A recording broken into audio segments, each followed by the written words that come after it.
ಕರ್ತನಲ್ಲಿ ಪ್ರೀತಿ ಅಂತ ಸಹೋದರ ಸಹೋದರಿಯರೇ, ನಿಮ್ಮೆಲ್ಲರಿಗೂ ತಂದೆಯ ದೇವ ನಮ್ದಲು ನಮ್ಮ ರಕ್ಷಕನ ಒಡೆಯನಾಗಿರಂತ ಯೇಸು ಕ್ರಿಸ್ತು ನಮ್ದಲು ವಂದನೆಗಳು ಸಲ್ಲಿಸುತ್ತಾ, ದೇವರೊಂದು ಕರುಣೆ ಕೃಪೆ ಪ್ರೀತಿಗಳಿಂದ ನಾವೆಲ್ಲರೂ ಒಟ್ಟಾಗಿ ಸೇರಿ ಆತನ ವಾಕ್ಯಗಳನ್ನ ಧ್ಯಾನ ಮಾಡೋಕ್ಕೆ ದೇವರು ಕೂಡ ನಮ್ಮ ಮಹಾಕೃಪೆಗೆ ದೇವರಿಗೆ ಕೃತಜ್ಞ ಸ್ತೋತ್ರಗಳೊಳಗನೆ ನಾವು ಕಳೆದ ಒಂದು ದಿನಗಳಲ್ಲಿ ಸಹೋದರ ಬರೆದಂಥ 5ನೇ ವಾಲ್ಯೂಮ್ನ ನಾವೇನು ಮಾಡ್ತಾ ಇದ್ರಿ, ನಾವು ಓದ್ತಾ ಇದ್ರಿ. ಅದ್ರಲ್ಲಿ ಮುಖ್ಯವಾಗಿ ನೋಡ್ಬೇಕಾದ್ರೆ praying for the holy spirit, ಪವಿತ್ರಾತ್ಮಗಾಗಿ ಪ್ರಾರ್ಥನೆ ಮಾಡೋಂಥದ್ರ ಬಗ್ಗೆ ನಾವು ಅದನ್ನು ಒಂದು ಪ್ಯಾರಾಗ್ರಾಫ್ ಓದಿದ್ರಿ. ಕನ್ನಡದಲ್ಲಿ ಪೇಜ್ ನಂಬರ್ 137, ಇಂಗ್ಲೀಷಲ್ಲಿ ಪೇಜ್ ನಂಬರ್ 223. ಅದರಿಂದ ಯಾರು ಸಹೋದರ ಸಹೋದರಿಗಳು ಓದಂಗಿದ್ರೆ ಅವ್ರು ತಮ್ಮ ಕೈಗಳನ್ನ ಎತ್ತಿದ್ರೆ ಅವ್ರಿಗೆಲ್ಲ ಅವಕಾಶಗಳು ಕೊಡ್ಬೋದು ಓದೋದಕ್ಕೆ.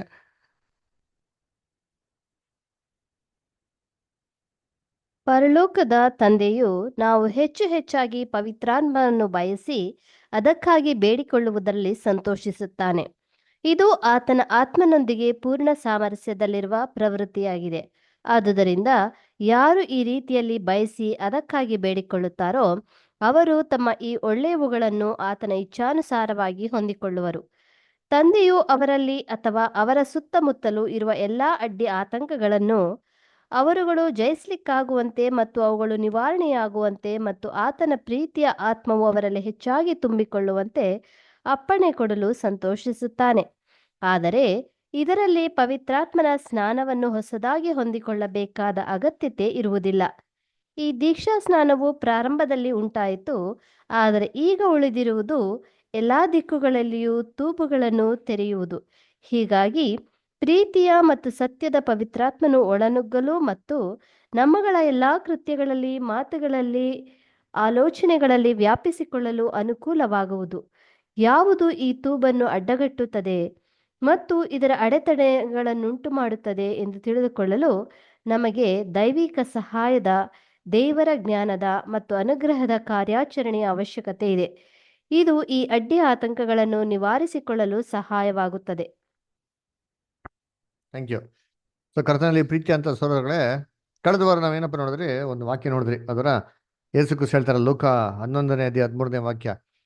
ಯಾವ ತಂದೆ ತಾನೇ ಮಕ್ಳುಗಳು ರೊಟ್ಟಿ ಕೇಳಿದ್ರೆ ಏನ್ರಿ ಕಲ್ಲನ್ನ ಕೊಡ್ತಾರೆ, ಯಾವ ತಂದೆ ತಾನೇ ಮಕ್ಳುಗಳು ಮೀನು ಕೇಳಿದೆ ಎತ್ತರಿ ಸರ್ಪನ ಕೊಡ್ತಾರೆ ಅಂತಂದ್ಬಿಟ್ಟು ಯೇಸು ಕ್ರಿಸ್ತ ಹೇಳ್ತಾರೆ. ಹೇಳ್ಬಿಟ್ಟು ಏನು ಹೇಳ್ತಾರೆ ಅಂದ್ರೆ, ದುಷ್ಟಾಗಿರೋ ನಿಮಗೇನೆ ಏನ್ರಿ ಒಳ್ಳೇದು ಕೊಡಬೇಕು ಅಂತಂದ್ಬಿಟ್ಟು ಒಂದು ಮನ್ಸಿರ್ಬೇಕಾದ್ರೆ ಪರಲೋಕದ ತಂದೆಯ ದೇವರು ತನ್ನ ಹತ್ರ ಯಾರು ಪವಿತ್ರಾತ್ಮನ ಕೇಳ್ಕೊಂತಾರೋ ಅವ್ರು ಕೊಡದೇ ಇರ್ತಾರ ಅಂತ ಏನ್ ಮಾಡ್ತಾರೆ ಹೇಳ್ತಾರೆ. ಅಂದ್ರೆ ಇದೇನಪ್ಪ ಅಂತಂದ್ರೆ, ಇದು ಒಂದು ಪವಿತ್ರಾತ್ಮ ಅಂದ್ರೆ ದೇವರಿಂದ ಬರುವಂತ ಒಂದು ಅದ್ಭುತವಂತ ಶಕ್ತಿ.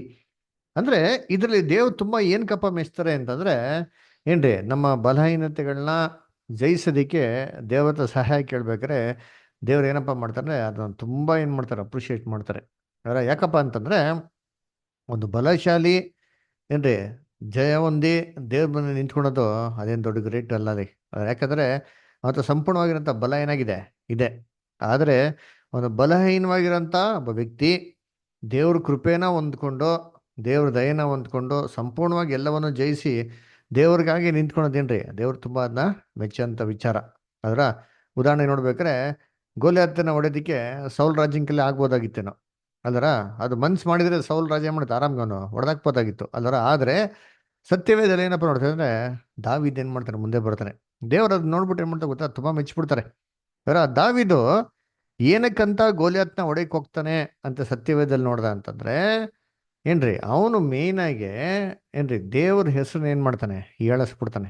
ಅದು ದಾವಿದನ್ಗೆ ತುಂಬಾ ಏನಾಗ್ಬಿಡ್ತು, ಏನ್ ಕಷ್ಟ ಆಗ್ಬಿಡ್ತು. ಅದಕ್ಕೆ ನೋಡ್ಬೇಕಾದ್ರೆ ನಮ್ ದೇವ್ರನ್ನ ಹೇಳಿಸ್ತೀಯ ಅಂತ ಏನ್ ಮಾಡ್ತಾರೆ, ದೇವ್ರ ನಾಮದಲ್ಲಿ ಏನ್ ಮಾಡ್ತಾನೆ, ಹೊಡೋದಿಕ್ಕೆ ಹೋಗ್ತಾನೆ. ಸೊ ಆ ಒಂದು ಭಕ್ತಿ, ಆ ಒಂದು ವೈರಾಗ್ಯ ಅದರ ಯಾರಲ್ಲಿ ದೇವ್ರ ಮಕ್ಳಲ್ಲಿ ಇರ್ತಾರೋ, ದೇವರೇ ಈ ರೀತಿ ಒಂದು ಆಟಿಟ್ಯೂಡ್ ಅಲ್ಲಿ ನನಗೆ ಸಹಾಯ ಮಾಡಂತ ಕೇಳ್ತಾರೋ, ದೇವ್ರು ಏನ್ ಮಾಡ್ತಾರೆ, ಅವ್ರಿಗೆ ಹೆಚ್ಚಿನಾಗಿರೋಂಥ ಪವಿತ್ರ ಆತ್ಮನ ಏನ್ ಮಾಡ್ತಾರೆ, ದಯಪಾಲಿಸ್ತಾರೆ ಅಲ್ಲರ. ಸಂಗಂತಂದ್ಬಿಟ್ಟು ಏನ್ರಿ ದೇವ್ರು ನಮ್ಗೆ ಏನ್ರಿ ಪರಲೋಕದಿಂದ ಇನ್ನೊಂದೇನೋ ಸ್ಪೆಷಲ್ ಆಗಿ ಏನೋ ಕಳಿಸ್ತಾರೆ ಅಂತಾನೆ ಏನಿಲ್ಲ. ಆಲ್ರೆಡಿ ನಾವು ಕ್ರಿಸ್ತನ ದೇಹದಲ್ಲಿ ಸೇರ್ಕೊಂಡಾಗ ಯಾವ ಥರ ದೀಕ್ಷಾಸ್ನಾನ ಮುಖಾಂತರ ಕ್ರಿಸ್ತನ ದೇಹದಲ್ಲಿ ಸೇರ್ಕೊಂಡಾಗ ಏನಾಗ್ತೀರಿ, ನಾವು ಕೂಡ ಅದರಲ್ಲಿ ನಾವೇನಂತಾರೆ ಒಂದು ಹೆಜ್ಜೋಡರಾಗ್ತೀರಿ. ಅದ್ರ ನಾವು ಕೂಡ ಅದೇನಾಗ್ತೀರಿ, ಆಶೀರ್ವಾದಗಳಲ್ಲಿ ನಾವು ಕೂಡ ಸೇಲ್ಪಡ್ತೀರಿ. ಆವಾಗ ನಮ್ಮ ಜೀವನದಲ್ಲಿ ಅಂತ ಅನೇಕ ಒಂದು ಕೊರತೆಗಳು, ನಮ್ಮ ದೇಹದಲ್ಲಿ ಅನೇಕ ಬಲತೆಗಳನ್ನ ಜಯಿಸೋದಕ್ಕೆ ದೇವ್ರು ಏನ್ ಮಾಡ್ತಾರೆ, ಒಂದು ಸಾಕಷ್ಟು ನಮಗೆ ಬಲ ಶಕ್ತಿ ನೀಡ್ತಾರೆ. Okay, next paragraph. Amrita sister ಓದ್ಬೋದಾ? Yes brother. ಪ್ರಾಮಾಣಿಕವಾದ ಪ್ರಾರ್ಥನೆಯ ಮೂಲಕವಾಗಿ ಬಯಸಿ ಅದಕ್ಕಾಗಿ ಶ್ರಮಿಸುವವರು ಮಾತ್ರವೇ ಪವಿತ್ರತೆಯ ಆತ್ಮವನ್ನು ವಿಪುಲವಾಗಿ ಹೊಂದಿಕೊಳ್ಳಲು ಸಾಧ್ಯ. ಈ ಲೋಕದ ಮನಸ್ಸು ಮತ್ತು ಆತ್ಮವನ್ನು ನಮ್ಮ ಹೃದಯಗಳಿಂದ ಹೊಡೆದೋಡಿಸಬೇಕು. ಅದರಲ್ಲಿ ಪವಿತ್ರಾತ್ಮ, ಪವಿತ್ರ ಮನಸ್ಸು ಮತ್ತು ಪ್ರಭಾವ ಇವುಗಳ ಅನುಪಾತವಾಗಿ ತುಂಬಬೇಕು. ಸ್ವಚಿತ್ತವು ಸ್ಥಳ ಬಿಡಬೇಕು. ನಾವು ಉಳಿದವುಗಳೆಲ್ಲದರಿಂದ ಖಾಲಿಯಾದಲ್ಲಿ ಮಾತ್ರವೇ ಅದರ ಅನುಪಾತಕ್ಕನುಸಾರವಾಗಿ ಆತನ ಸಂಪೂರ್ಣತೆಯನ್ನು ಹೊಂದಿಕೊಳ್ಳಲು ಸಾಧ್ಯವಾಗುತ್ತದೆ. ಆದುದರಿಂದ ಕರ್ತನು ನಾವು ಈ ಸ್ಥಿತಿಗೆ ಬರುವಂತೆ, ಅಂದರೆ ಆತನ ಪವಿತ್ರಾತ್ಮನಿಂದ ತುಂಬಿಕೊಳ್ಳುವಂತಹ ಪ್ರಾಮಾಣಿಕ ಸ್ಥಿತಿಗೆ ಬರುವಂತೆ ಮಾಡುತ್ತಾನೆ ಮತ್ತು ಎಲ್ಲ ವಿರುದ್ಧವಾದ ಪ್ರಭಾವವನ್ನು, ಚಿತ್ತವನ್ನು ನಿವಾರಿಸಲು ಅಪೇಕ್ಷಿಸುವಂತಹ ಮನಸ್ಸನ್ನು ನಮ್ಮಲ್ಲಿ ಉಂಟು ಮಾಡುತ್ತಾನೆ. Thank you brother. Thank you sister. So ದೇವರು ಈ ಪವಿತ್ರಾತ್ಮನ ಯಾರಿಗಪ್ಪ ದಯಪಾಲಿಸ್ತಾರೆ ಅಂತಂದ್ರೆ ಏನ್ರಿ, ಅದ್ರ ಬಗ್ಗೆ ಹೆಚ್ಚಿನಂತ ಆಸಕ್ತಿನಾಗಿರ್ಬೇಕು. ಅದಕ್ಕೆ ಏನಂತಾರೆ ಇಂಗ್ಲೀಷಲ್ಲಿ ಅಂತಂದ್ರೆ ದೋಸ್ ಹೂ ಆರ್ ಏನ್ರಿ ಹೂ ಹ್ಯಾವ್ ಅರ್ನೆಸ್ಟ್ ಡಿಸೈರ್ ಅಂತ ಹೇಳ್ತಾರೆ. ಅರ್ನೆಸ್ಟ್ ಡಿಸೈರ್ ಏನಪ್ಪ ಅಂದರೆ ದೇವ್ರ ಮೇಲೆ ಒಂದು ಆಸಕ್ತಿ. ಹೌದಪ್ಪ, ನಾವು ಪವಿತ್ರವಾಗಿ ಬಾಳಬೇಕು, ಅದರ ನಾವು ಪರಿಶುದ್ಧವಾಗಿ ಬಾಳಬೇಕು, ದೇವರಿಗೆ ಮೆಚ್ಚುಗೆ ಥರ ಬಾಳಬೇಕು ಅಂತಂದ್ಬಿಟ್ಟು ಆ ಒಂದು ಮನಸ್ಸು ಏನಾಗಿರ್ಬೇಕು ನಮಗೆ ಇರಬೇಕು. ಆ ಥರ ಯಾರಿಗೆ ಮನಸ್ಸಿದೆಯೋ ಅವ್ರಿಗೇನೆ ದೇವ್ರು ಏನು ಮಾಡೋದು, ಹೆಚ್ಚಿನಾದ ರೀತಿ ಅಂತಲೇ ಏನು ಮಾಡೋದು, ಹೋಲಿ ಸ್ಪಿರಿಟ್ ಕೊಡೋದು. ಅಂದರೆ ಏನೋ ಹೋಲಿ ಸ್ಪಿರಿಟ್ ಅಂದರೆ ಹೋಲಿ ಮೈಂಡ್, ಹೋಲಿ ಆ್ಯಟಿಟ್ಯೂಡ್, ಲೌಕಿಕವಾದಂಥ ಎಲ್ಲ ವಿಷಯಗಳನ್ನ ಬಿಟ್ಟು ನಮ್ಮನ್ನು ಎಷ್ಟು ನಾವು ಖಾಲಿ ಮಾಡ್ಕೊತಿರೋ ಅಷ್ಟರ ಮಟ್ಟಿಗೆ ದೇವ್ರು ಏನು ಮಾಡ್ತಾರೆ, ನಮಗೆ ಹೆಚ್ಚಿನಾದ ರೀತಿಯಲ್ಲಿ ಏನು ಮಾಡ್ತಾರೆ, ದೇವರ ಒಂದು ಕೃಪೆ ದಯನ ಏನು ಮಾಡ್ತಾರೆ, ನಮಗೆ ದಯಪಾಲಿಸ್ತಾರೆ.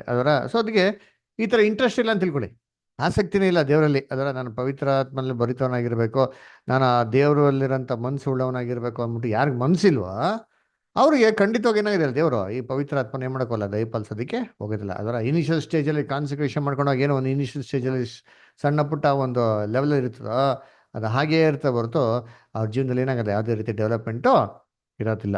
ಓಕೆ, ನೆಕ್ಸ್ಟ್ ಪ್ಯಾರಾಗ್ರಾಫ್ ಓದೋಣ. ನೆಕ್ಸ್ಟ್ ಪ್ಯಾರಾಗ್ರಾಫ್ ಲಿಖಿತ ಓದ್ಬೋದೇನಮ್ಮ? ನಾನು ಕಲಿಯುತ್ತೇನೆ. ಎಫೆಸ ಸಭೆಯವರಿಗೆ ಮಾಡಿದ ಈ ಪ್ರಾರ್ಥನೆಯಲ್ಲಿ ಇದು ಅಪೊಸ್ತಲನ ನಿಶ್ಚಯಪೂರ್ವಕವಾದ ಆಲೋಚನೆಯಾಗಿತ್ತು.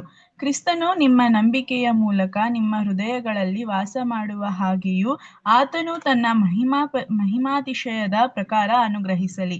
ನೀವು ದೇವರ ಪ್ರೀತಿಯಲ್ಲಿ ನೆಲೆಗೊಂಡು ಅದರ ಅಗಲ, ಉದ್ದ, ಎತ್ತರ, ಆಳ ಎಷ್ಟೆಂಬುದನ್ನು ದೇವಜನರೆಲ್ಲರೊಂದಿಗೆ ಗ್ರಹಿಸಲು ಜ್ಞಾನಕ್ಕೆ ಮೀರುವ ಕ್ರಿಸ್ತನ ಪ್ರೀತಿಯನ್ನು ತಿಳುಕೊಳ್ಳಲು ಪೂರ್ಣ ಶಕ್ತರಾಗಿದ್ದು ದೇವರ ಸಂಪೂರ್ಣತೆಯ ಮಟ್ಟಿಗೂ ಪರಿಪೂರ್ಣರಾಗುವ ಹಾಗೆ ನಿಮಗೆ ದಯಪಾಲಿಸಲಿ ಎಂದು ಆತನನ್ನು ಬೇಡಿಕೊಳ್ಳುತ್ತೇನೆ. ಎಫೆಸ 3ನೇ ಅಧ್ಯಾಯ 17-19 ವಚನ. ಕ್ರಿಸ್ತನ ಆತ್ಮನಿಂದ ತುಂಬಿಕೊಂಡಿರುವವರು ಮತ್ತು ಆತನು ಪ್ರಕಟಿಸಿದ ಪ್ರೀತಿಯಲ್ಲಿ ಸಂಪೂರ್ಣವಾಗಿ ಮೆಚ್ಚಿಕೊಂಡಿರುವವರು ತಂದೆಯ ಆತ್ಮನನ್ನು ಪೂರ್ಣ ಪ್ರಮಾಣದಲ್ಲಿ ಹೊಂದಿಕೊಳ್ಳುವರು. Thank you sister. ಸದ್ಯ ನೋಡ್ಬೇಕಾದ್ರೆ ಇದೇ ಅರ್ಥನ ನಮ್ಮ ಅಪೋಸ್ಟಲ್ ಪೌಲ್ ಕೂಡ ಎಫೆಸರಿಗೆ ಬರೆದಂಥ ಪತ್ರಿಕೆಯಲ್ಲಿ ಹೇಳ್ತಾರೆ ಅಂತ ಹೇಳ್ತಾರೆ. ಎಲ್ಲಿ ಎಫೆಸ ಬರೆದ ಪತ್ರಿಕೆಯಲ್ಲಿ ಹೇಳೋದು ಅಂತಂದ್ರೆ ಎಫೆಸ ಬರೆದ ಪತ್ರಿಕೆ 3ನೇ ಅಧ್ಯಾಯ 19ನೇ ವಾಕ್ಯ. ಯಾರೋ ಓದ್ತೀರಾ ಬೈಬಲಲ್ಲಿ? ಎಫಿಷಿಯನ್ಸ್ 3:19. ಜ್ಞಾನಕ್ಕೆ ಮೀರುವ ಕ್ರಿಸ್ತನ ಪ್ರೀತಿಯನ್ನು ತಿಳುಕೊಳ್ಳಲು ಪೂರ್ಣ ಶಕ್ತರಾಗಿದ್ದು ದೇವರ ಸಂಪೂರ್ಣತೆಯ ಮಟ್ಟಿಗೂ ಪರಿಪೂರ್ಣರಾಗುವ ಹಾಗೆ ನಿಮಗೆ ದಯಪಾಲಿಸಲಿ ಎಂದು ಆತನನ್ನು ಬೇಡಿಕೊಳ್ಳುತ್ತೇನೆ. ನೋಡ್ರ, ಆತನನ್ನು ಬೇಡಿಕೊಳ್ಳುತ್ತೇನೆ ಏನಪ್ಪ ಅಂದ್ರೆ ಪೂರ್ಣ ಆಸಕ್ತರಾಗಿರಿ ಅಂತ ಹೇಳ್ತಾರೆ. ಯಾವುದಲ್ಲಿ ಪೂರ್ಣ ಆಸಕ್ತರಾಗಿರಿ ಅಂತಂದ್ರೆ ಆತನಲ್ಲಿ ಪ್ರೀತಿಯಲ್ಲಿ ಬೆಳೆದಿರುವಂತೆ, ಸತ್ಯದಲ್ಲಿ ದೃಢವಾಗಿರುವಂತೆ. ಅದಕ್ಕೆ ನಮ್ಗೇನಿರಬೇಕು, ಆಸಕ್ತಿ ಇರಬೇಕು ಅಂತ ಹೇಳ್ತಾರೆ ಅಲ್ವರ.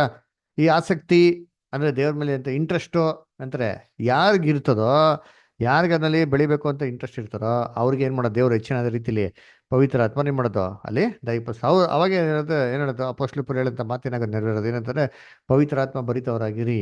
ಏನು ಪವಿತ್ರ ಆತ್ಮ ಭರಿತವರಾಗಿರಿ ಅಂತಂದರೆ ಈ ಥರ ಒಂದು ಒಳ್ಳೆ ಮೈಂಡ್ ಸೆಟಪಲ್ಲಿ ಏನಾಗಿರಿ ನೀವೇ ಇರ್ರಿ ಅಂದ್ಬಿಟ್ಟಂದ್ರೆ ಆ ಮೈಂಡೇ ಇಲ್ಲ, ಇಂಟ್ರೆಸ್ಟೇ ಇಲ್ಲ, ಆಸಕ್ತಿನೇ ಇಲ್ಲ ಅಂತ ತಿಳ್ಕೊಳ್ಳಿ. ಅವಾಗ ಅವ್ರು ಇದ್ರಲ್ಲಿ ಬೆಳೆಯೋದಕ್ಕೆ ಸಾಧ್ಯನಾ ಅಂತಂದರೆ ಖಂಡಿತ ಹೋಗೋನಿಲ್ಲ, ಆ ಥರ ಬೆಳೆಯೋದಕ್ಕೆ ಸಾಧ್ಯನೇ ಇಲ್ಲ ಅಲ್ವರ. ಅದಕ್ಕೆ ಎಫೆಸ 3:19 ಅದರಲ್ಲಿ ಪೂರ್ಣ ಆಸಕ್ತಿ ಉಳ್ಳವರಾಗಿರಿ, ಸತ್ಯದಲ್ಲಿ ಬೇರೆ ನುಳ್ಳುವಂತೆ, ಸತ್ಯದಲ್ಲಿ ಪ್ರೀತಿಯಲ್ಲಿ ಬೆಳೆಯುವಂತೆ ಹೆಂಗಿರ್ಬೇಕು ನಾವು? ತುಂಬಾ ತುಂಬಾ ಆಸಕ್ತಿ ಉಳ್ಳವರಾಗಿರ್ಬೇಕಂತೆ ನೋಡ್ರಿ ಅವರ ಕರ್ತನಲ್ಲಿ ಪ್ರೀತಿ ಅಂತ ಸೊರಗಳೆ. ಅದಕ್ಕೆ ನೆಕ್ಸ್ಟ್ ಪ್ಯಾರಾಗ್ರಾಫ್ ಓದ ನೋಡಿದ್ರಿ. ನೆಕ್ಸ್ಟ್ ಪ್ಯಾರಾಗ್ರಾಫ್ ನವಿತಾ ಸಿಸ್ಟರ್ ಓದ್ಬೋದಾ? ನಾವು ಪರೀಕ್ಷಿಸುತ್ತಿರುವ ವೇದ ಭಾಗದಲ್ಲಿ ಯಾವುದೇ ರೀತಿಯಲ್ಲಿ ಪರಲೋಕದ ತಂದೆಯು ತನ್ನ ಮಕ್ಕಳು ಮತ್ತೊಬ್ಬ ದೇವರಿಗಾಗಿ, ತ್ರೈಕತ್ವದ ಮೂರನೆಯ ವ್ಯಕ್ತಿಗಾಗಿ ಕೇಳಿಕೊಳ್ಳುವಲ್ಲಿ ಸಂತೋಷಿಸುತ್ತಾನೆ ಎಂಬ ಅಭಿಪ್ರಾಯವು ವ್ಯಕ್ತವಾಗುವುದಿಲ್ಲ. ಅಂತಹ ಆಲೋಚನೆಯು ಈ ವಾಕ್ಯ ಪರಿಚ್ಛೇದನೆಗೆ, ಅದಕ್ಕೆ ಸಂಬಂಧವಾದವುಗಳಿಗೆ ವಿರುದ್ಧವಾಗಿದೆ. ಅಂತಹ ತಪ್ಪು ದೃಷ್ಟಿಕೋನವನ್ನು ಹೊಂದಿರುವವರು ಅಗತ್ಯವಾಗಿ ಆ ಮಟ್ಟಿಗೆ ಈ ವಾಗ್ದಾನದ ನಿಜವಾದ ಸೌಂದರ್ಯಕ್ಕೆ ಮತ್ತು ಬಲಕ್ಕೆ ಕ್ರೂಢರಾಗಿದ್ದಾರೆ. ಸರಿಸಮಾನರಾದ ತ್ರೈಕತ್ವದ ದೇವರುಗಳಲ್ಲಿ ಒಬ್ಬರು ಮತ್ತೊಬ್ಬನನ್ನು, ಅಂದರೆ ಮೂರನೆಯ ವ್ಯಕ್ತಿಯನ್ನು, ಈ ಲೋಕದ ತಂದೆತಾಯಿಗಳಂತೆ ತಮ್ಮ ಮಕ್ಕಳಿಗೆ ರೊಟ್ಟಿ, ಮೀನು ಮತ್ತು ಮೊಟ್ಟೆಗಳನ್ನು ನೀಡಲು ಸಮರ್ಥ ಎಂದು ಹೇಳುವುದು ಆಶ್ಚರ್ಯವೆನಿಸುತ್ತದೆ.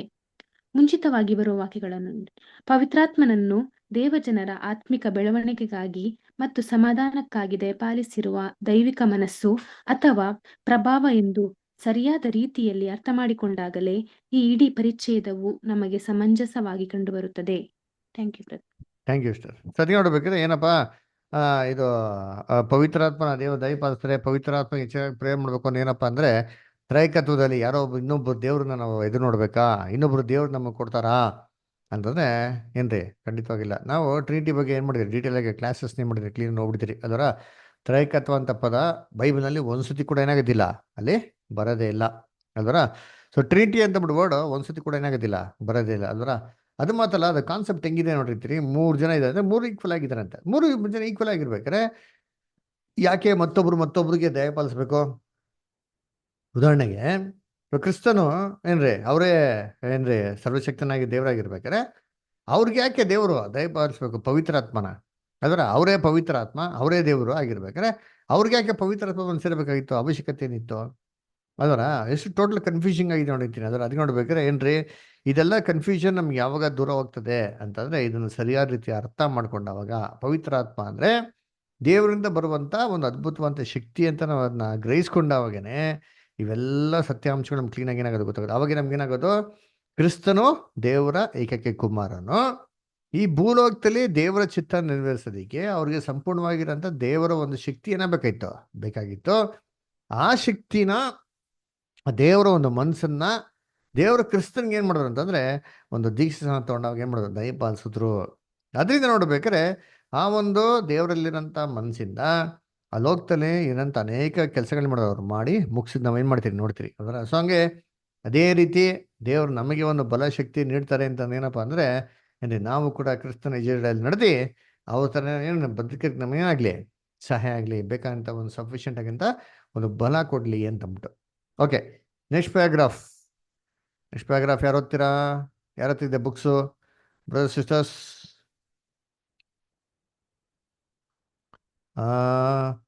ಅನಿತಾ ಸಿಸ್ಟರ್ ಇದ್ದೀರಾ? ಓದ್ಬೋದಾ? ಓದ್ತೀನಿ. ನಮ್ಮ ಈ ವಾಕ್ಯ ಭಾಗದಲ್ಲಿ ಈ ಲೋಕದ ತಂದೆ ತಾಯಿಗಳು ತಮ್ಮ ಮಕ್ಕಳಿಗೆ ಸ್ವಾಭಾವಿಕವಾದ ಆಹಾರಗಳನ್ನು ನೀಡುವಂತೆ ನಮ್ಮ ಪರಲೋಕದ ತಂದೆಯು ತನ್ನನ್ನು ಕೇಳಿಕೊಳ್ಳುವವರಿಗೆ ಪವಿತ್ರಾತ್ಮನನ್ನು ನೀಡುವುದರೊಂದಿಗೆ ಹೋಲಿಕೆಯೊಂದನ್ನು ನೀಡಲಾಗಿದೆ. ಆದರೆ ಈ ಲೋಕದ ತಂದೆ ತಾಯಿಗಳು ಪ್ರಾಕೃತಿಕ ಆಹಾರವನ್ನು ತಮ್ಮ ಕುಟುಂಬದವರ ಕೈಗೆಟುಕುವಂತೆ ಸಿದ್ಧಪಡಿಸಿದ್ದು, ಅದನ್ನು ಯಾರಿಗೂ ಬಲವಂತಪಡಿಸದೆ ಇರುವಂತೆಯೇ ಪರಲೋಕದ ತಂದೆಯು ತನ್ನ ಆತ್ಮಿಕ ಕುಟುಂಬದವರಿಗೆ ಎಟಕುವಂತೆ ಆತನ ಒಳ್ಳೆಯ ಕೊಡುಗೆಯಾದ ಕೃಪೆಯನ್ನು ಸಿದ್ಧಪಡಿಸಿರುತ್ತಾನೆ. ಆದರೆ ಅದನ್ನು ಆತನು ನಮ್ಮ ಮೇಲೆ ಬಲವಂತಪಡಿಸುವುದಿಲ್ಲ. ನಾವು ಅವುಗಳಿಗಾಗಿ ಹಸಿದುಕೊಳ್ಳಬೇಕು ಮತ್ತು ಬಾಯಾರಬೇಕು. ನಾವು ಅವುಗಳನ್ನು ಬಯಸಬೇಕು, ಆದರೆ ಅನುಮಾನದೊಂದಿಗೆ ಅಲ್ಲ, ವಿಶ್ವಾಸಪೂರ್ವಕವಾಗಿ. ಆತನು ಒಳ್ಳೆಯವುಗಳನ್ನು ನಮಗೆ ಕೊಡುವ ಮನಸ್ಸನ್ನು ನಾವು ಗೌರವಿಸಬೇಕು. ಆದುದರಿಂದ ನಾವು ಪವಿತ್ರಾತ್ಮನಿಗೆ ಬೇಡಿಕೊಳ್ಳುವಾಗ ಮತ್ತು ಕರ್ತನ ಆತ್ಮನಿಂದ ತುಂಬಿಕೊಳ್ಳಲು ಬಯಸುವಾಗ ನಾವು ನಮ್ಮ ಬಗ್ಗೆ ನೋಡಿಕೊಳ್ಳಬೇಕು ಮತ್ತು ಈ ಪ್ರಾರ್ಥನೆಯನ್ನು ಉತ್ತರಿಸುವ ಸಲುವಾಗಿ ಆತನು ಮಾಡಿರುವ ಪೂರ್ವ ಸಿದ್ಧತೆಗಳನ್ನು ಕಂಡುಕೊಳ್ಳಬೇಕು. ಆತನು ಅವುಗಳನ್ನು ಆ ರೀತಿಯಾಗಿ ಸ್ಫೂರ್ತಿಗೊಳಿಸುತ್ತಿರುತ್ತಾನೆ ಮತ್ತೆ ನಿರ್ದೇಶಿಸುತ್ತಿರುತ್ತಾನೆ. Thank you brother. Thank you sir. So ಅದಕ್ಕೆ ಇಲ್ಲಿ ನಾವು ಹೋದವರ ನೋಡಿದಂಥ ವಾಕ್ಯ ಅದರ ದುಷ್ಟರಾಗಿರೋ ನೀವು ನಿಮ್ಮ ಮಕ್ಳುಗಳಿಗೆ ಒಳ್ಳೇದನ್ನ ಕೊಡೋದು ಹೇಗೆ ಗೊತ್ತಿದೆಯೋ ಅಂತ ಹೇಳ್ಬೇಕಾರೆ ಅಲ್ಲೇನಪ್ಪ ಅರ್ಥ ಅಂತಂದರೆ ತಂದೆ ತಾಯಿಗಳು ಮಕ್ಳುಗಳಿಗೆ ಏನು ಮಾಡ್ತಾರಂತೆ ಕೊಡ್ತಾರೆ ಅಂತ ಅಂದ್ಬಿಟ್ಟು. ಯಾವಾಗ ಕೊಡ್ತಾರೆ, ಹೆಂಗೆ ಕೊಡ್ತಾರೆ ಅಂತಂದರೆ ಆ ವಾಕ್ಯದ ಏನು ಹೇಳ್ತಾರೆ, ಯಾವ ತಂದೆ ತಾನೇ ತನ್ನ ಮಕ್ಕಳು ಬಂದ್ಬಿಟ್ಟು ಅಂದರೆ ಏನಾದ್ರು ರೊಟ್ಟಿ ಕೇಳಿದ್ರೆ ಕಲ್ಲನ್ನು ಕೊಡ್ತಾರಾ ಅಂದ್ರೆ, ಅಂದರೆ ಮಕ್ಳುಗಳು ಕೇಳೋಂಥ ಆ್ಯಟಿಟ್ಯೂಡ್ ಇರಬೇಕು ಅಂದರೆ ಪಡ್ಕೊಳೋಂಥ ಅವ್ರ ಮನ್ಸು ಏನಾಗಿರ್ಬೇಕು ಅವ್ರಿಗಿರ್ಬೇಕು. ಪಡ್ಕೊಳೋಂಥ ಮನಸ್ಸು ಯಾರಿಗಿದೆಯೋ ಅವ್ರಿಗೇನೇ ಏನು ಮಾಡೋದು ತಂದೆ ತಾಯಿಗಳು ಬೇಕಾಗಿರೋಂಥ ಒಂದು ವಿಚಾರಗಳನ್ನ ಕೊಡೋದು. ಉದಾಹರಣೆಗೆ ಹೇಳ್ಬೇಕಾದ್ರೆ ಅಲ್ಲಿ ನಮ್ಮ ಇದರಲ್ಲಿ ಪ್ಯಾರಾಗ್ರಾಫಲ್ಲಿ ಏನಪ್ಪ ಹೇಳ್ತಾರೆ, ಊಟ ಬರ ಒಂದು ಮಕ್ಳುಗಳಿಗೆ ಊಟ ತಂದೆ ತಾಯಿಗಳು ಯಾವಾಗಪ್ಪ ಕೊಡ್ತಾರೆ ಅಂತಂದರೆ ಇಷ್ಟ ಬಂದಿದ್ದ ಟೈಮಲ್ಲಿ ಕೊಡ್ತಾರೆ ಅಂದರೆ ಇಲ್ಲ ರೀ, ಅವ್ರಿಗೆ ಯಾವಾಗ ಹಸಿವಾಗಿರ್ತದೋ ಯಾವಾಗ ಅವ್ರು ಊಟ ಮಾಡಬೇಕು ಅಂತ ಮನಸ್ಸಿರ್ತದೋ ಆವಾಗ ಊಟ ಕೊಟ್ರೇನೆ ಆ ಊಟದ್ದು ಒಂದು ಬೆಲೆ ಏನಾಗೋದು ಅವ್ರಿಗೆ ಗೊತ್ತಾಗೋದು. ಅದು ಮಾತ್ರ ಅಲ್ಲ, ಆವಾಗೆ ಆ ಊಟದ್ದು ಒಂದು ಏನ್ರಿ ಒಂದು ಪ್ರಭಾವ, ಅದರ ಎಫೆಕ್ಟು ಅದನ್ನು ತುಂಬ ಆಸಕ್ತಿಯಿಂದ ಪಡ್ಕೊಂಡು ಏನ್ರಿ ಸಂತೋಷದಿಂದ ತಿನ್ನೋಂಥ ವಿಚಾರ ಆಗೋದು. ಅದರ ಇಮೇಜಿನ್ ಮಾಡಿ, ಹೊಟ್ಟೆ ಎಲ್ಲ ತುಂಬಿದೆ, ಅವ್ರಿಗೆ ಊಟ ತಿನ್ನು ಅಂತಂದರೆ ಅದು ಏನ್ರಿ ಅದು ಆಗ್ತದ ಅವ್ರ ಕೈಲೇ ಆಗೋದಿಲ್ಲ. ಇದೇ ರೀತಿ ದೇವರು ಪವಿತ್ರಾತ್ಮನ ಯಾವಾಗಪ್ಪ ದಯಪಾಲಿಸ್ತಾನೆ ಅಂತಂದರೆ ಯಾರಿಗೆ ಇದನ್ನ ಹೊಂದ್ಕೊಳಕ್ಕೆ ಮನಸ್ಸಿದೆಯೋ, ಯಾರೋ ಸತ್ಯದ ಪ್ರಕಾರ ಬಾಳಕ್ಕೆ ಮನಸ್ಸಿದೆಯೋ ಅವ್ರಿಗೇನೆ ಏನು ಮಾಡೋದು ಈ ವಿಚಾರಗಳನ್ನ ದೇವ್ರು ಮಾಡೋದು ದಯಪಾಲಿಸೋದು, ಎಲ್ಲರಿಗೂ ಅಲ್ಲ. ನೀವು ವಾಕ್ಯ ಓದೋಣ. ಮತ್ತೇನ ಬರ್ದಂತ ಸುವಾರ್ತೆ 19ನೇ ಅಧ್ಯಾಯ ಹೋಗ್ಬಿಡ್ರಿ. ಮ್ಯಾಥ್ಯೂ 19 ಚಾಪ್ಟರ್ ಯಾರಾದ್ರೂ ಓದ್ರಿ. ಮತ್ತೆ 19ನೇ ಅಧ್ಯಾಯದಲ್ಲಿ ವರ್ಸ್ 25 ಇಂದ 25, 26, 27 ಓದಿರಬೇಕು. ಇಲ್ಲ ಸಿಸ್ಟರ್ ಮಂಜುಳಾ ಅಷ್ಟೇ ಓದಿ. ಶಿಷ್ಯರು ಇದನ್ನು ಕೇಳಿ ಅತ್ಯಾಶ್ಚರ್ಯಪಟ್ಟು, ಹೀಗಿದ್ದಾರೆ ಯಾರಿಗೆ ರಕ್ಷಣೆಯಾದೀತು ಎಂದು ಕೇಳಲು, ಯೇಸು ಅವರನ್ನು ದೃಷ್ಟಿಸಿ ನೋಡಿ, ಇದು ಮನುಷ್ಯರಿಗೆ ಅಸಾಧ್ಯ, ಆದರೆ ದೇವರಿಗೆ ಎಲ್ಲವೂ ಸಾಧ್ಯವೇ ಅಂದನು. ವೆರಿ ಗುಡ್ ಅಲ್ವರ. ಸೊ ಅದಕ್ಕೆ ಹೇಳ್ತಾರೆ, ಇವಾಗ ಅಲ್ಲಿ ಏಸು ಕ್ರಿಸ್ತ ಹೇಳ್ತಾರೆ ಐಶ್ವರ್ಯವಂತರ ಪರಲೋಕ ರಾಜ್ಯದ ಎಷ್ಟೋ ಕಷ್ಟ ಅಂತ ಅಂದ್ಬಿಡ್ತಾರೆ. ಹಂಗೆ ಕೇಳಿದ ತಕ್ಷಣ ಶಿಷ್ಯರಲ್ಲಿ ಏನಾಗ್ಬಿಡ್ತಾರೆ, ಆಶ್ಚರ್ಯ ಆಗ್ಬಿಡ್ತಾರೆ. ಇದೇನಪ್ಪ ಇದು, ಐಶ್ವರ್ಯವಂತರು ಪರಲೋಕ ರಾಜ್ಯಕ್ಕೆ ಸಾಧ್ಯ ಅಲ್ಲ, ಅವನ ತಾನೇ ಹೋಗ್ಬೋದು, ಅವನ ತಾನೇ ಸುಖವಾಗಿದ್ದಾನೆ, ಅವನ ತಾನೇ ಏನು ಟೆನ್ಷನ್ ಇಲ್ಲ, ಎಲ್ಲ ರೀತಿಯ ಸೌಕರ್ಯಗಳಿದೆ, ಎಲ್ಲ ರೀತಿಯ ವ್ಯವಸ್ಥೆಗಳಿದೆ, ನಿಶ್ಚಿಂತೆಯಾಗಿ ಏನು ಮಾಡೋದು ಊಟ ನೋಡಿ ಮುಗಿಸ್ಬೋದು, ದೇವ್ರ ವಿಚಾರದಲ್ಲಿ ಕಾನ್ಸಂಟ್ರೇಟ್ ಮಾಡ್ಬೋದು, ಲೋಕದ ವಿಚಾರಗಳು ಅದು ಯಾವುದೇ ಕೊರತೆ ಇಲ್ದಿರೋದ್ರಿಂದ ಅದನ್ನ ಗಮನಿಸ್ಕೊಂಡು ಇಟ್ಕೊಳ್ಳೋಂಥ ಅವಶ್ಯಕತೆ ಇಲ್ವಲ್ಲ. ಯಾಕಂದ್ರೆ ಅದೆಲ್ಲ ಏನಾಗಿದೆ ನೆರವೇರಿದೆ. ಹಂಗಿರ್ಬೇಕಾರೆ ಅವನು ಅಧಿಕವಾಗಿ ದೇವರಲ್ಲಿ ಮಾಡ್ಬೋದಲ್ಲ ಅಂತ ಕೇಳಿದ್ರೆ ಯೇಸು ಕ್ರಿಸ್ತ ಹೇಳ್ತಾರೆ, ಇಲ್ಲಪ್ಪ ಹಂಗಲ್ಲ, ಐಶ್ವರ್ಯವಂತರಾಗಿರೋರು ದೇವರಾಜ್ಯಕ್ಕೆ ಹೋಗೋದೇನ್ರಿ ತುಂಬಾ ತುಂಬಾ ಕಷ್ಟ, ಅಷ್ಟು ಈಸಿ ಇಲ್ಲ ಅಂತ ಹೇಳ್ತಾರೆ. ಹಿಂಗೆ ಹೇಳಿದ ತಕ್ಷಣ ಶಿಷ್ಯನಿಗೆಲ್ಲ ಆಶ್ಚರ್ಯ ಆಗ್ಬಿಡ್ತಾರೆ, ಏನಿದು ಮತ್ತೆ ಹಂಗಾರೆ ಇವ್ರ ಕೈಲೇ ಆಗಿಲ್ಲ ಅಂತಾರೆ, ಮತ್ತೆ ಇನ್ಯಾರ ಕೈಲೇ ಆಗ್ತದೆ, ಯಾರು ತಾನೇ ರಕ್ಷಣೆ ಹೊಂದಾರೋ ಅಂತ ಕೇಳ್ತಾರೆ. ಅದೇ ಕ್ರೈಸ್ಟ್ ಏನಪ್ಪ ಉತ್ತರ ಕೊಟ್ರು ಅಂತಂದ್ರೆ, ಇದು ಮನುಷ್ಯರಿಂದ ಅಸಾಧ್ಯ. ಅಂದೇನಪ್ಪ ಅಂದ್ರೆ ನಮ್ಮ ಕಾನ್ಸಿಕ್ರೇಷನ್ ಅದರ ನಾವು ಓಟ ಓಡಿ ಮುಗಿಸೋದು ಇದು ನಮ್ಮ ಒಂದು ಸ್ವಂತದ ಕೈಲಿ ಅಸಾಧ್ಯ. ಅಂದ್ರೆ ಒಬ್ಬ ನ್ಯಾಚುರಲ್ ಮ್ಯಾನ್, ಸಾಧಾರಣ ಮನುಷ್ಯ ಅದರ ಅವನಿಗೆ ಈ ಕಾನ್ಸಿಕ್ರೇಟೆಡ್ ವಾಕ್ ಆಫ್ ಲೈಫಲ್ಲಿ ಟರ್ಮ್ಸ್ ಅಂಡ್ ಕಂಡೀಷನ್ಸ್ ನೆರವೇರ್ಸಪ್ಪ, ಇದ್ರ ಪ್ರಕಾರ ಕೈಗೊಂಡು ನಡಿಯಪ್ಪ ಅಂತಂದ್ರೆ ಅವನ ಕೈಲಿ ಆಯ್ತದ ಅಂತಂದ್ರೆ ಆಗಲ್ಲ ರೀ. ಯಾಕಾಗಲ್ಲ, ಯಾಕಪ್ಪ ಆಗಲ್ಲ ಅಂತಂದ್ರೆ, ಭೂಲೋಕದಲ್ಲಿ ಆದಾಮನ ಸೃಷ್ಟಿ ಮಾಡ್ಬೇಕಾದ್ರೆ ದೇವ್ರು ಏನಂತ ಸೃಷ್ಟಿ ಮಾಡಿದ್ದ, ಅವ್ನು ಏನಕ್ಕೆ ಭೂಲೋಕದ ಸೃಷ್ಟಿ ಮಾಡಿದ್ದ, ಸೃಷ್ಟಿ ಮಾಡ್ಬಿಟ್ಟು ಏನಂತ ಕೊಟ್ಟರು ಅವ್ನಿಗೆ ಆಶೀರ್ವಾದಗಳು ಹೇಳ್ರಿ. ಏನು ಭೂಮಿಯಲ್ಲಿ ತುಂಬಿಕೊಂಡು ಹರಡಿ ಅಂತ ಹೇಳಿದ್ರು. ಭೂಮಿಲಿ ಇತ್ಕೊಂಡು ಏನ್ ಮಾಡೋ, ಭೂಮಿಯಲ್ಲಿ ನೀನು ಇದ್ದುಕೊಂಡು ಭೂಮಿಯನ್ನ ತುಂಬಿಕೊಂಡು ನೀನು ಜೀವನ ಮಾಡಂತ ಹೇಳ್ಕೇಸಿ ಅವನಿಗೆ ಆಶೀರ್ವಾದ ಮಾಡಿದ್ರು ಅಲ್ವರ, ವಶಪಡಿಸ್ಕೋ ಮಕ್ಕಳನ್ನ ಸಾಕು ಅಲ್ವರ. ಭೂಲೋಕದಲ್ಲಿ ಏನು ಸಂತಾನ ಅಭಿವೃದ್ಧಿ ಮಾಡೋ, ಭೂಲೋಕನ ವಶಪಡಿಸ್ಕೋ, ಎಲ್ಲಾ ಪ್ರಾಣಿ ಪಕ್ಷಿ ಎಲ್ಲವುಗಳ ಮೇಲೆ ದೊರೆತನ ಮಾಡು, ವೆರಿ ಗುಡ್ ಮಾಡು. ನೋಡ್ರ, ಎಲ್ಲ ದೊರೆತನ ಮಾಡೋ, ಆಳ್ವಿಕೆ ಮಾಡೋ, ಚೆನ್ನಾಗಿರೋ, ಭೂಲೋಕದ ಸಮೃದ್ಧಿಯಾಗಿರೋ ಅಂದ್ಕೊಳ್ಳಿ. ಎಲ್ಲಿರೋ ಅಂತ ಹೇಳಿದ್ದು, ಸಂತಾನ ಉಳ್ಳವನಾಗಿ ಹೆಚ್ಚು ಭೂಮಿಯಲ್ಲಿ ಬಹು ಸಂತಾನ ಉಳ್ಳವರು ಎಚ್ಚರಿ. ಎಲ್ಲಿ, ಭೂಲೋಕದಲ್ಲಿ.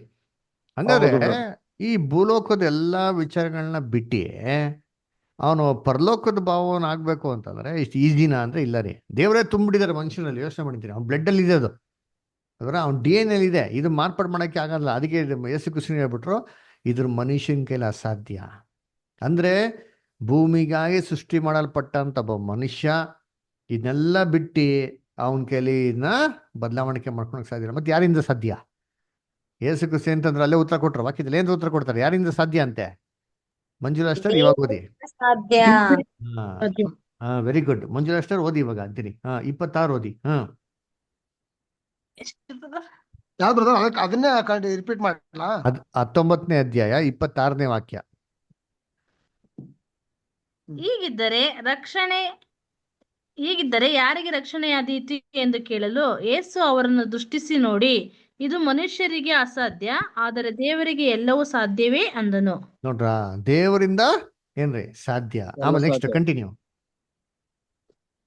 ಆಗ ಪೇತ್ರನು ಆತನನ್ನು, ಇಗೋ, ನಾವು ಎಲ್ಲ ಬಿಟ್ಟು ನಿನ್ನನ್ನು ಹಿಂಬಾಲಿಸಿದೆವು, ನಮಗೆ ಏನು ದೊರಕುವುದು ಎಂದು ಕೇಳಲು ಯೇಸು ಅವರಿಗೆ ನೋಡ್ರ ಏನ್ ಹೇಳ್ತಾರೆ ಅವಾಗ ಪೇತ್ರ, ಸರಿ ಇದು ಮನುಷ್ಯಕ್ಕೆಲ್ಲ ಅಸಾಧ್ಯ ಅಲ್ವಾ, ದೇವ್ರ ಕೈಲಿ ಮಾತ್ರ ಸಾಧ್ಯ ತಾನೆ, ನಾವು ಬಿಟ್ಟಿದಿರಲ್ಲ, ನಾವೆಲ್ಲ ಬಿಟ್ಟು ಬಂದಿದ್ದೀರಲ್ಲ, ನನ್ಗೇನು ಸಿಗ್ತದೆ ಅಂತ ಹೇಳ್ತಾರೆ. ಅವಾಗ ಯೇಸು ಕ್ರಿಸ್ತ ಅವ್ರಿಗೆ ಏನು ಸಿಗ್ತದೆ ರಿವಾರ್ಡ್ ಅಂತ ಹೇಳ್ತಾರೆ. ನೀವು 12 ಸಿಂಹಾಸನ ಕೂತ್ಕೊಂಡು ಇಸ್ರೇಲಿನ 12 ಗೋತ್ರಗಳೇನು ಮಾಡ್ತಾರೆ, ನ್ಯಾಯ ತೀರ್ಪು ಮಾಡ್ತೀರಾ ಅಂತಂತ ಹೇಳ್ತಾರೆ.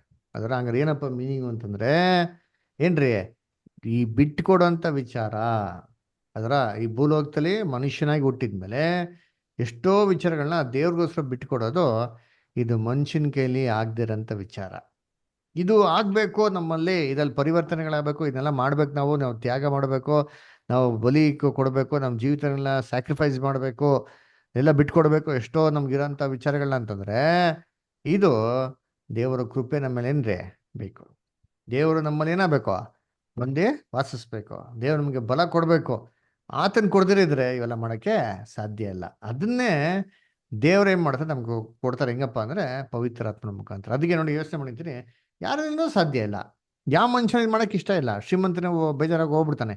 ಹಾಗಿರ್ಬೇಕಾದ್ರೆ ಇದನ್ನು ಯಾರಿಗೆ ಮಾಡೋಕ್ಕೆ ಇಂಟ್ರೆಸ್ಟ್ ಇದೆಯೋ, ಇದೆಲ್ಲ ಕೆಲಸಗಳನ್ನ ಯಾರಿಗೆ ಮಾಡೋಕ್ಕೆ ಮನಸ್ಸಿದೆಯೋ, ದೇವ್ರು ಇಂಥವ್ರಿಗೆ ಏನು ಮಾಡ್ತಾರಂತೆ, ಹೆಚ್ಚಿನಾಗಿರೋಂಥ ಪವಿತ್ರಾತ್ಮ ಕೊಡ್ತಾರಂತೆ. ಅದಕ್ಕೆ ನೋಡ್ಬೇಕಾದ್ರೆ ನಾವು ಕಾನ್ಸಿಕ್ರೇಷನ್ ಅಂತ ಏನು ಮಾತಾಡ್ತೀವಿ ಗೊತ್ತಾ? ಅದರ ನಾನು ಬೇಸಿಕ್ ಕ್ಲಾಸಲ್ಲಿ ಚರ್ಚ್ ಅಂತ ಪಾಠ ಕೇಳಿರ್ತೀನಿ, ಅದರ ಯೂಟ್ಯೂಬಲ್ಲಿ ಇದೆ. ಅದರ ಹೇಳೋದೇ ಕಾನ್ಸೆಪ್ಟ್ ಏನಪ್ಪ ಅಂದರೆ, it is the way of sacrifice. ಅದರ ತ್ಯಾಗ ಮಾಡೋಂಥ ಒಂದು ಜೀವಿತ, ಎಲ್ಲವನ್ನೂ ದೇವ್ರಿಗೋಸ್ಕರ ಏನ್ರಿ ಬಿಟ್ಕೊಡೋಂಥ ಒಂದು ಜೀವಿತ. ಅದರ ನೀವೇನು ಮಾಡಿ, ಸಜೀವ ಯಜ್ಞವಾಗಿ ಏನು ಮಾಡಿ ದೇವ್ರಿಗೆ ಅರ್ಪಿಸಿ. ಜೀವಂತವಾಗಿರ್ಬೇಕಾದ್ರೆ ದೇವ್ರಿಗೋಸ್ಕರ ಎಲ್ಲ ತ್ಯಾಗ ಮಾಡಿ ಏನ್ರಿ ನಾವು ಬಿಟ್ಟು ಬದುಕದೆ ಏನ್ರಿ ಕಾನ್ಸಿಕ್ರೇಷನ್. ಇದನ್ನ ಮನುಷ್ಯನ ಕೈಲಿ ಮಾಡೋಕ್ಕಾಗ್ತದಾ? ಎಷ್ಟೋ ಆಸೆಗಳಿರ್ತಾರೆ, ಎಷ್ಟೋ ಒಂದು ಕೆಲಸಗಳಿರ್ತಾರೆ, ಇದೆಲ್ಲ ನೆರವೇರಿಸ್ಬೇಕು ಅಂತ ಅವ್ನಿಗೆ ಮನಸ್ಸಿರ್ಬೇಕಾರೆ ದೇವ್ರಿಗೋಸ್ಕರ ಇವೆಲ್ಲ ಬಿಟ್ಟು ತ್ಯಾಗ ಮಾಡೋಕೆ ಮುಂದಕ್ಕೆ ಬರ್ತಾನ ಅಂತಂದರೆ ಇಲ್ಲ ರೀ. ಮನುಷ್ಯನ ಕೈಲಿ ಇದು ಅಸಾಧ್ಯ. ಅದಕ್ಕೆ ನೋಡ್ಬೇಕಾದ್ರೆ ಬ್ಯಾಬಿಲಾನ್ ಅದು ದೊಡ್ಡ ಇದಲ್ಲ, ಏನು ಕ್ರಿಶ್ಚಿಯನ್ಡಮ್, ಕ್ರೈಸ್ತ ಸಮುದಾಯ, ದೊಡ್ಡ ಸಭೆಗಳ್ರಿ. ಅದರ ಎಷ್ಟೋ ಸಾವಿರ ಜನ ಬರ್ತಾರೆ. ಯಾಕೆ ಬರ್ತಾರೆ? ಅವ್ರಿಗೆ ಏನು ಬೇಕಾಗಿಲ್ಲ, ಅವ್ರಿಗೆ ತ್ಯಾಗ ಮಾಡೋಕ್ಕೆ ಇಂಟ್ರೆಸ್ಟ್ ಇಲ್ಲ ರೀ. ಅವ್ರಿಗೆ ದೇವ್ರಿಗೋಸ್ಕರ ಬಿಟ್ಕೊಡೋಕೆ ಇಷ್ಟ ಇಲ್ಲ. ಅವ್ರು ದೇವತ್ರಕ್ಕೆ ಹೋಗ್ತಾರೆ ಏನಕ್ಕಂದ್ರೆ ದೇವರಿಂದ ಏನಾರ ಪಡ್ಕೊಬೋದಾ ಅಂತ ಅಷ್ಟೇ ಹೊರ್ತು ಇವರು ದೇವ್ರಿಗೋಸ್ಕರ ಬಿಟ್ಕೊಡೋಂಥ ವಿಚಾರಕ್ಕಾಗಿ ಹೋಗೋದೇ ಇಲ್ಲ ಅವ್ರಿಗೆ. ನಾವು ಹೋದರೆ ದೇವರಿಂದ ನಮಗೇನಪ್ಪ ಬೆನಿಫಿಟ್ ಬರ್ತದೆ ಅಲ್ವಾ? ಅದಕ್ಕೋಸ್ಕರನೇ ಹೋಗೋದು, ಅದಕ್ಕೋಸ್ಕರನೇ ಮಾಡ್ಕೊಳೋದು ಅಷ್ಟೇ ಹೊರ್ತು ನಾವು ದೇವ್ರು ನಮ್ಗೆ ಏನು ಮಾಡಿದ್ರು ಪರವಾಗಿಲ್ಲ, ನಾವು ದೇವ್ರಿಗಾರ ಏನೋ ಮಾಡ್ತಿದ್ದೇವೆ ಏನೋ ಬರ್ತಾನೆ ಅಂದರೆ ಏನು ಬರಲ್ಲ. ಅದಕ್ಕೆ ಏನು ತಿಳ್ಕೊಂಡ್ಬಿಡ್ತಾರೆ, ದೇವ್ರು ನಮ್ಗೆ ಇಷ್ಟ ಆಶೀರ್ವಾದ ಮಾಡಿದ್ರೆ ಅದೆಲ್ಲ 10% ದೇವ್ರಿಗೆ ಹೋಗ್ಬಿಟ್ರೆ ಮುಗಿದೋಯ್ತು ನಮ್ಮ ಕೆಲಸ, ಇಷ್ಟೇ ಸ್ಯಾಟಿಸ್ಫೈಡ್, ಫಿನಿಶ್ಡ್ ನ ಮ್ಯಾಟರ್ ಅಂದ್ಬಿಟ್ಟಲ್ಲ. ಮಿಕ್ಕಿದೆಲ್ಲ ಜೀವನ ಹೆಂಗಿರುತ್ತೋ ಎಲ್ಲ ಕೆಟ್ಟದ್ದೇನೋ ಮಾಡೋಕ್ಕೋಗಲ್ಲ. ಅದೇ ರೀತಿ ಒಳ್ಳೇದು ಏನು ಮಾಡೋಕ್ಕೋಗಲ್ಲ ಅಲ್ರ. ತಮಗೇನು ಬೇಕೋ ಒಳ್ಳೇದು ಮಾಡ್ಕೊತಾರೆ, ಮತ್ತೊಬ್ರಿಗೇನೋ ಒಳ್ಳೇದು ಮಾಡ್ತಾರಾ? ಏನೂ ಇಲ್ಲ. ಸೈಲೆಂಟಾಗಿ ಅವ್ರ ಪಾಠ ನ್ಯೂಟ್ರಲ್ಲಾಗಿ ಏನು ಮಾಡ್ತಾರೆ, ಲೋಕದಲ್ಲಿ ಇರ್ತಾರೆ. ಇದು ಕಾನ್ಸಿಕ್ರೇಷನ್ ಅಲ್ಲ ರೀ. ಅದರ ಇದು ಲೋಕದಲ್ಲಿರೋಂಥ ಎಷ್ಟೋ ಒಳ್ಳೆ ಜನಗಳ ಒಂದು ಕರ್ತವ್ಯ. ಅದರ ಎದ್ಗೆ ಯವನಸ್ಥ ಹೆಂಗಿದ್ದಂತೆ, ಯವನಸ್ಥ ನೋಡ್ಬೇಕಾದ್ರೆ ಏನು ಹೇಳ್ತಾರೆ, ಯೇಸು ಕ್ರಿಸ್ತ ಹೇಳ್ತಾರೆ, ಇವೆಲ್ಲ ಕೈಗೊಂಡು ನಡಿ, ಅಲ್ಲ ನಿನ್ನ ನೆನೆಯವರದ ನಿಂತನೇ ಪ್ರೀತಿ ಮಾಡೋ, ದೇವರ ನಿಂತನೇ ಪ್ರೀತಿ ಮಾಡೋ, ಪೂರ್ಣ ಹೃದಯದಿಂದ ಪ್ರೀತಿ ಮಾಡೋ ಅಂತ ಎಷ್ಟೋ ಪ್ರಮಾಣಗಳೆಲ್ಲ ಹೇಳ್ತಾರೆ. ಅವಾಗ ನೀನು ಹೇಳ್ತೀನಿ ಬಿಟ್ಟೆ, ಅಯ್ಯೋ ನಾ ಇವೆಲ್ಲ ಚಿಕ್ಕೋಡ್ ಏನು ಮಾಡ್ತಾ ಇದ್ದೀನಿ ನಾನು, ಚಿಕ್ಕ ವಯಸ್ಸಿನ ನಾನು ಕೈಗೊಂಡು ನಡೀತಾ ಇದ್ದೀನಿ. ಅದರ ಅವಾಗ ಯೇಸು ಕ್ರಿಸ್ತ ಹೇಳ್ತಾರೆ, ಓ ಆಗ ನಿನ್ನಲ್ಲಿ ಒಂದು ಕೊರತೆ ಇದೆ, ಏನು ಮಾಡೋ ಇನ್ನೊಂದು ಸ್ಟೆಪ್ ಮುಂದಕ್ಕೆ ಬಾ. ಆ ಥರ ಇವತ್ತು ಲೋಕದಂಥ ಕ್ರೈಸ್ತ ಸಮುದಾಯನ ಅಲ್ಲೇ ನಿಂತುಬಿಟ್ಟವ್ರೆ. ಅದರ ಎಲ್ಲರಲ್ಲೂ ಒಂದು ಕೊರತೆ ಇದೆ. ಆ ಒಂದೇ ಒಂದು ಕೊರತೆನ ನೆರವೇರಿಸೋದಕ್ಕೆ ಇವರು ಮುಂದೆ ಬರ್ತಾ ಇಲ್ಲ. ಅಲ್ದ್ರ ಅದಕ್ಕೆ ನೋಡ್ಬೇಕಾರೆ ಇದು ದೇವ್ರು ಯಾರಿಗಪ್ಪ ದಯ ಪಾಲಿಸ್ತಾರೆ, ಹೋಲಿ ಸ್ಪಿರಿಟ್ ಅಂದ್ರೆ ಯಾರಿಗೆ ಇಂಟ್ರೆಸ್ಟ್ ಇದೆಯೋ ಅವ್ರಿಗೆ ಮಾತ್ರ. ಅದಕ್ಕೆ ಏನ್ರಿ ಲೋಕದಲ್ಲಿರೋಂಥ ಈ ಸುಳ್ಳು ಸಭೆಗಳಲ್ಲಿ ಪವಿತ್ರಾತ್ಮ ಐತಾ ಅಂತ ನೋಡಿದ್ರೆ ಪವಿತ್ರಾತ್ಮ ಐತೆ ಅಲ್ಲಿ ಎಲ್ಲ. ಪವಿತ್ರಾತ್ಮ ಅಂತಾರ ಅರ್ಥನೇ ಗೊತ್ತಿಲ್ಲ.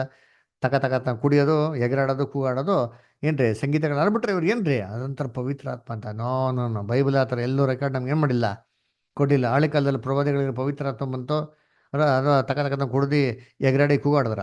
ಸಭೆ ಎಷ್ಟು ಸಭೆಗಳು ಕಟ್ಟವ್ರೆ, ಯಾವ್ದಾರ ಸಭೆಯಲ್ಲಿ ಈ ಥರ ಒಂದು ಆಗಿರೋಂಥ ಎಕ್ಸಾಂಪಲ್ ಬೈಬಲ್ ಇದೆಯಾ? ಅದರ ಅವ್ರು ಕೂಗಾಡಿದ್ರು, ಎಗರಾಡೋದು, ಜೋರು ಕೂಗುಡ್ಕೊಂಡ್ರು ಅಂತಂದ್ಬಿಟ್ಟು ಆದರೆ ಎಲ್ಲೂ ನಮ್ಗೇನಾಗಿಲ್ಲ, ಸತ್ಯವೇದಲ್ಲಿ ಕೊಟ್ಟಿಲ್ಲ.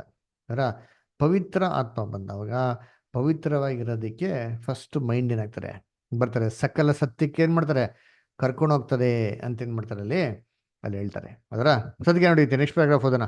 ನೆಕ್ಸ್ಟ್ ಪ್ಯಾರಾಗ್ರಾಫ್ ಯಾರು ಓದ್ತೀರಾ? ಯಾರತ್ತಿದೆ ವಾಲ್ಯೂಮ್ಸ್ ಬ್ರದರ್ಸ್ ಸಿಸ್ಟರ್ಸ್? ಓದಿ. ಲಕ್ಷ್ಮೀ ಸಿಸ್ಟರ್ ಅಥವಾ ಪ್ರಸನ್ನ ಬದರ್ ಓದಿ. ನಾವು ಈ ಪೂರ್ವ ಸಿದ್ಧತೆಯನ್ನು ಸತ್ಯದ ಮಾತುಗಳಲ್ಲಿ ಕಾಣುತ್ತೇವೆ, ಆದರೆ ಅವುಗಳು ಎಲ್ಲಿವೆ ಎಂದು ಕಂಡುಕೊಂಡರಷ್ಟೇ ಸಾಲದು. ನಾವು ತುಂಬಿಸಿಕೊಳ್ಳಬೇಕಾದರೆ ತಿನ್ನಬೇಕಾಗುತ್ತದೆ. ನಿಜವಾಗಿಯೂ ನಾವು ಔತಣದಲ್ಲಿ ಭಾಗವಹಿಸಬೇಕು. ಇಲ್ಲವಾದಲ್ಲಿ ತಿನ್ನುವುದರಲ್ಲಿ ದೊರೆಯಲು ವಿನ್ಯಾಸಗೊಂಡಿರುವ ತೃಪ್ತಿಯು ನಮಗೆ ದೊರೆಯದು. ಪೂರ್ಣವಾದ ಮೇಜಿನಿಂದ ತಿನ್ನದೆ ಇರುವವನು ಖಾಲಿಯಾಗಿದ್ದು ಸತ್ಯವಾಗಿ ಆಹಾರವಿಲ್ಲವೋ ಎಂಬಂತೆ ಪುನಃ ಹಸಿದುಕೊಳ್ಳುವನು. ಕೇವಲ ಆಹಾರಕ್ಕಾಗಿ ಬೇಡಿಕೊಳ್ಳುವುದರಿಂದ ನಮಗೆ ಹೊಟ್ಟೆ ತುಂಬುತ್ತದೆ.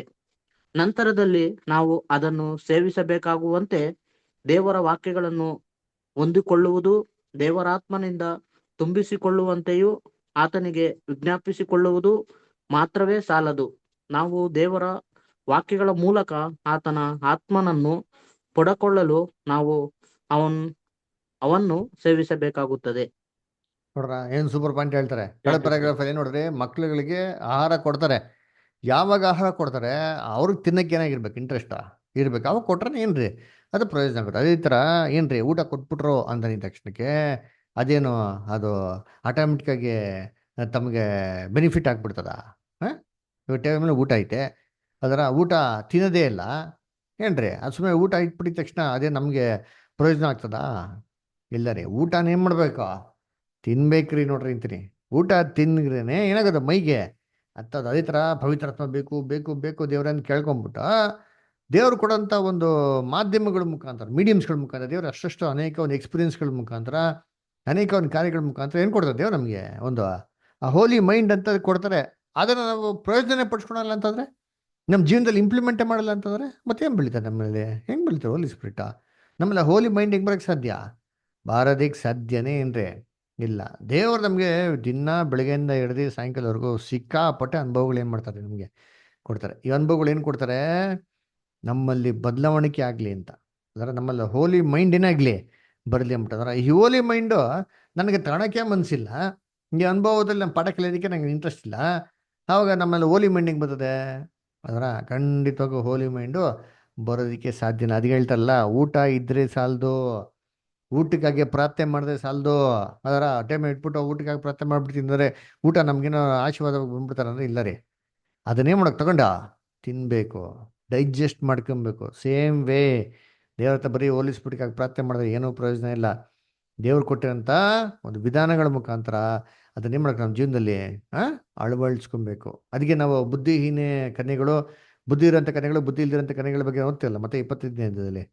ಅದರ ಇಬ್ರಿಗೆ ಏನಪ್ಪ ಡಿಫ್ರೆನ್ಸ್ ಅಂದರೆ ಏನ್ರಿ, ಇಬ್ರು ದೀಪದಲ್ಲಿ ಏನು ಮಾಡಿದ್ರು, ಎಣ್ಣೆನ ಇಟ್ಕೊಂಡಿದ್ರು. ಆದರೆ ಬುದ್ಧಿ ಇರೋಂಥ ಕನ್ಯೆಗಳು ಎಣ್ಣೆ ಎಲ್ಲಿ ಇಟ್ಕೊಂಡಿದ್ರು? ಅದರ ಪಾತ್ರೆಯಲ್ಲಿ ಇಟ್ಕೊಂಡಿದ್ರು ಅಲ್ವರ.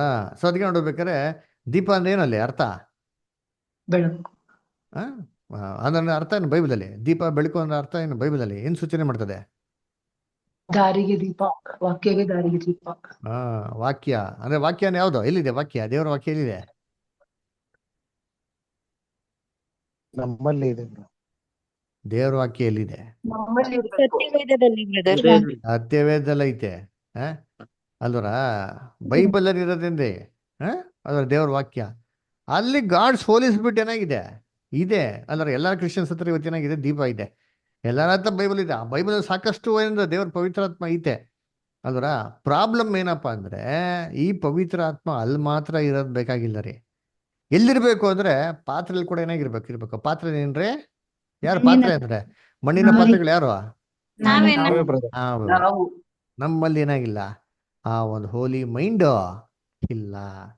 ಅದರ ಅದಕ್ಕೆ ಏನು ಸ್ಪಿರಿಟ್ ಆಫ್ ಕಾನ್ಸಿಕ್ರೇಷನ್ ಅದು ಅವ್ರಲ್ಲಿ ಏನಾಗಿಲ್ಲ, ಅಲ್ಲಿ ಇಲ್ಲ. ಅದಕ್ಕೆ ನೋಡ್ಬೇಕಾರೆ ಏನ್ರಿ ಪಾತ್ರೆಲಿದ್ದೆ ಸಾರಿ ದೀಪದಲ್ಲಿದ್ದೆ ಪಾತ್ರೆ ಇಲ್ದಿರೋದು ಏನು ಪ್ರಯೋಜನ ಇಲ್ಲ. ಅದಕ್ಕೆ ಬುದ್ಧಿಹೀನರು ಅಂತ ಹೇಳ್ತಾರೆ. ಅದರ ಏನೋ ಬುದ್ಧಿಹೀನರು ಅಂತಂದ್ರೆ ನಾಟ್ ವೈಸ್ ಎನಫ್. ಬುದ್ಧಿ ಇಲ್ದಿರೋರು ಯಾರಪ್ಪ ಅಂತಂದ್ರೆ ದೇವ್ರ ಚಿತ್ತನ ಗ್ರಹಿಸ್ಕೊಂಡಿರೋರು, ದೇವ್ರ ಚಿತ್ತನ ಸರಿಯಾಗಿ ಅರ್ಥ ಮಾಡ್ಕೊಂಡಿರೋರು. ಅಲ್ಲರ ಬೇರೆ ಬೇರೆ ರೀತಿಯಲ್ಲೆಲ್ಲ ಕಲ್ಪನೆಗಳಿಗೆ ಇಟ್ಕೊಂಡ್ಬಿಟ್ಟು ಇದೇ ದೇವ್ರ ಚಿತ್ತ ಅಂತ ಭಾವನೆ ಮಾಡ್ಕೊಂಡಿರೋರು ಅಲ್ವರ. ಸೊ ಇಂಥವ್ರಿಗೆ ಏನಾಗತ್ತಿಲ್ಲ, ಅದು ಪ್ರಯೋಜನ ಆಗೋದಿಲ್ಲ. ಅದಕ್ಕೆ ಹೇಳ್ತಾರಲ್ಲ ಏನ್ರಿ, ಮೊದಲಿಂಗನು ಅದು ತಡ ಮಾಡಿದ್ನೋ, ಮೊದಲಿಂಗ ಇದೋ ಮಧ್ಯರಾತ್ರಿ ಮೊದಲಿಂಗ ಅಂತ ಹೇಳಿದ ತಕ್ಷಣ ಬುದ್ಧಿವಂತರೇ ಮಾಡಿದೆ, ಎದುರು ನೋಡೋಕ್ಕೆ ಹೋದ್ರು. ಬರೀ ಬುದ್ಧಿನವರು ದೀಪ ಏನ್ರಿ ಆರೋಗೋದಕ್ಕೆ ಶುರು ಆಯ್ತು. ಅದಕ್ಕೆ ಎಣ್ಣೆ ತಗೊಂಡೋಗಿ ಎಲ್ಲಿಗೆ ಹೋಗ್ತಾರೆ? ವ್ಯಾಪಾರ ವ್ಯಾಪಾರ ಅಂಗಡಿಗಳು ಮಾರೋರ ಹತ್ರ ಹೋಗ್ತಾರೆ, ಅಂಗಡಿಲಿ ಹೋಗ್ತಾರೆ. ಅಂದ್ರೆ ಎಣ್ಣೆ ಅಂತದ್ ಏನು ಅಲ್ಲಿ ಏನ್ ಸೂಚನೆ ಮಾಡ್ತಾರೆ? ದೇವರ ಪವಿತ್ರ ಆತ್ಮನ ಏನ್ ಮಾಡ್ತಾರೆ? ಸೂಚನೆ ಮಾಡ್ತಾರೆ. ಅಭ್ಯಂಜನ. ಅದರ ಹಂಗಂದ್ರೆ ದೇವರು ಪವಿತ್ರ ಆತ್ಮ ಫ್ರೀ ಆಗಿ ಕೊಡ್ತಾರಾ? ಇಲ್ಲ. ಇಲ್ಲ. ನಾವೇನ್ ಮಾಡ್ಬೇಕು? ದೇವ್ರಿಗೆ ಏನ್ ಕೊಡ್ಬೇಕು? ಬೆಲೆ ಕೊಡ್ಬೇಕು, ಖರ್ಚು ಮಾಡ್ಬೇಕ್ರಿ. ಅಲ್ರ ನಮ್ಮನ್ನ ನಾವೇ ಖರ್ಚು ಮಾಡಿದ್ರೇನೆ ಏನ್ರಿ ದೇವ್ರ ನಮ್ಗೆ ಏನ್ ಮಾಡೋದು? ಹೋಲಿ ಸ್ಪಿರಿಟ್ನ ಕೊಡೋದು. ಅಲ್ವರ ಇವಾಗ ನಾವು ಸಂಪಾದನೆ ಮಾಡಿರೋದನ್ನ ಖರ್ಚು ಮಾಡ್ಬೇಕು ಅಂದ್ರೆ ಈಸಿನಾ? ಕಷ್ಟ. ನಾವೆಲ್ಲ ಸಂಪಾದನೆ ಮಾಡ್ತಿಲ್ಲ, ದುಡ್ಡನ್ನ ಖರ್ಚು ಮಾಡ್ಬೇಕು ಅಂದ್ರೆ ಈಸಿಯಾಗಿ ಖರ್ಚು ಮಾಡ್ಬಿಡ್ತೀರಾ, ಕಷ್ಟಪಟ್ಟು ತುಂಬಾ ಯೋಚನೆ ಖರ್ಚು ಮಾಡ್ತೀರಾ? ಯೋಚನೆ ಮಾಡ್ತೀರಿ. ಯಾಕೆ ಅದ್ರ ತಿರ್ಗಾ ಸಂಪಾದನೆ ಮಾಡೋದು ತುಂಬಾ ಕಷ್ಟ. ಅಂದ್ರೆ ಎಷ್ಟು ಯೋಚನೆ ಮಾಡಿ ತ್ಯಾಗ ಮಾಡ್ತೀವಿ ನಾವು. ಇದೇ ರೀತಿ ನಾವು ದೇವರಿಗೆ ತ್ಯಾಗ ಮಾಡ್ಬೇಕು ಅಂತಂದ್ರೆ ಏನ್ರಿ ನಮ್ಮಲ್ಲಿ ಗೊತ್ತಾ ಎಷ್ಟೋ ವಿಚಾರಗಳನ್ನ ಇದೆಲ್ಲ ದೇವ್ರಿಗೋಸ್ಕರ ಬಿಟ್ಕೊಡ್ಬೇಕು ಅಂದ್ರೆ ಇದು ಈಸಿ ಅಲ್ಲ, ತುಂಬಾ ಕಷ್ಟವಾದ ಕೆಲಸ. ಆದ್ರೆ ಬಿಟ್ಕೊಟ್ರೇನೆ, ನಾನು ದೇವ್ರಿಗೋಸ್ಕರ ಕೆಲವೊಂದು ಮಾರಿದ್ರೇನೆ ದೇವ್ರು ನನ್ಗೇನ್ ಮಾಡೋದು? ಅವ್ರ ಹತ್ರ ಇರೋಂಥ ಹೋಲಿಸ್ಬಿಟ್ಟು ನಮ್ಗೇನ್ ಮಾಡೋದು? ದಯಪಾಲಿಸೋದು. ಇದು ಮಾರ್ಕೆಟಲ್ಲಿ ಸಿಗ್ತದೆ. ಮಾರ್ಕೆಟ್ ಎಲ್ಲಿ? ಯಾವ ಮಾರ್ಕೆಟಾ? ಸಿಟಿ ಮಾರ್ಕೆಟಾ ಇಲ್ಲಾಂದ್ರೆ KR ಮಾರ್ಕೆಟಾ? ಯಾವ ಮಾರ್ಕೆಟ್? ಮಾರ್ಕೆಟ್ ಏನು ಬೈಬಲಲ್ಲಿ?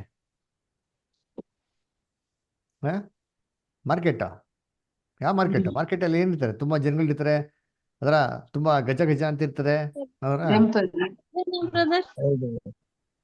ಏನದು ಮಾರ್ಕೆಟ್ ಅಂದ್ರೆ ಜನಗಳು ಇರ್ತಾರ ಬ್ರದರ್ ಜಾಸ್ತಿ. ಅಲ್ವರ ಯಾವ್ದಪ್ಪ ಅಂದ್ರು ಜನಗಳಿರಂತ ಜಾಗ ಎಲ್ಲಿ ಅಂದ್ರೆ ಲೋಕ. ಅದರ ಲೋಕದಲ್ಲೇ ಜನಗಳ ನಡುವೆನೆ ದೇವ್ರು ನಮ್ಗೆ ಏನ್ ಮಾಡೋದು? ಕಹಿಯಾಗಿರೋಂಥ ಅನುಭವಗಳು ಕೊಡೋದು. ಅವಾಗ ನಾವೇನ್ ಬೆಳೆಸ್ಕೊಳೋದು? ಆ ಒಂದು ಹೋಲಿ ಮೈಂಡ್ ಏನ್ ಮಾಡೋದು? ನಾವು ಬೆಳೆಸ್ಕೊಂಡು. ಅದರ ಇವಾಗ ಯೇಸು ಕ್ರಿಸ್ತನ ಏನ್ರಿ ಅರೆಸ್ಟ್ ಮಾಡ್ಕೊಂಡು ಎಲ್ಲಿ ಕೊಂಡೋದ್ರು? ಕಯಾಫಾಸ್ ಅಂತ ಕೊಂಡೋದ್ರು.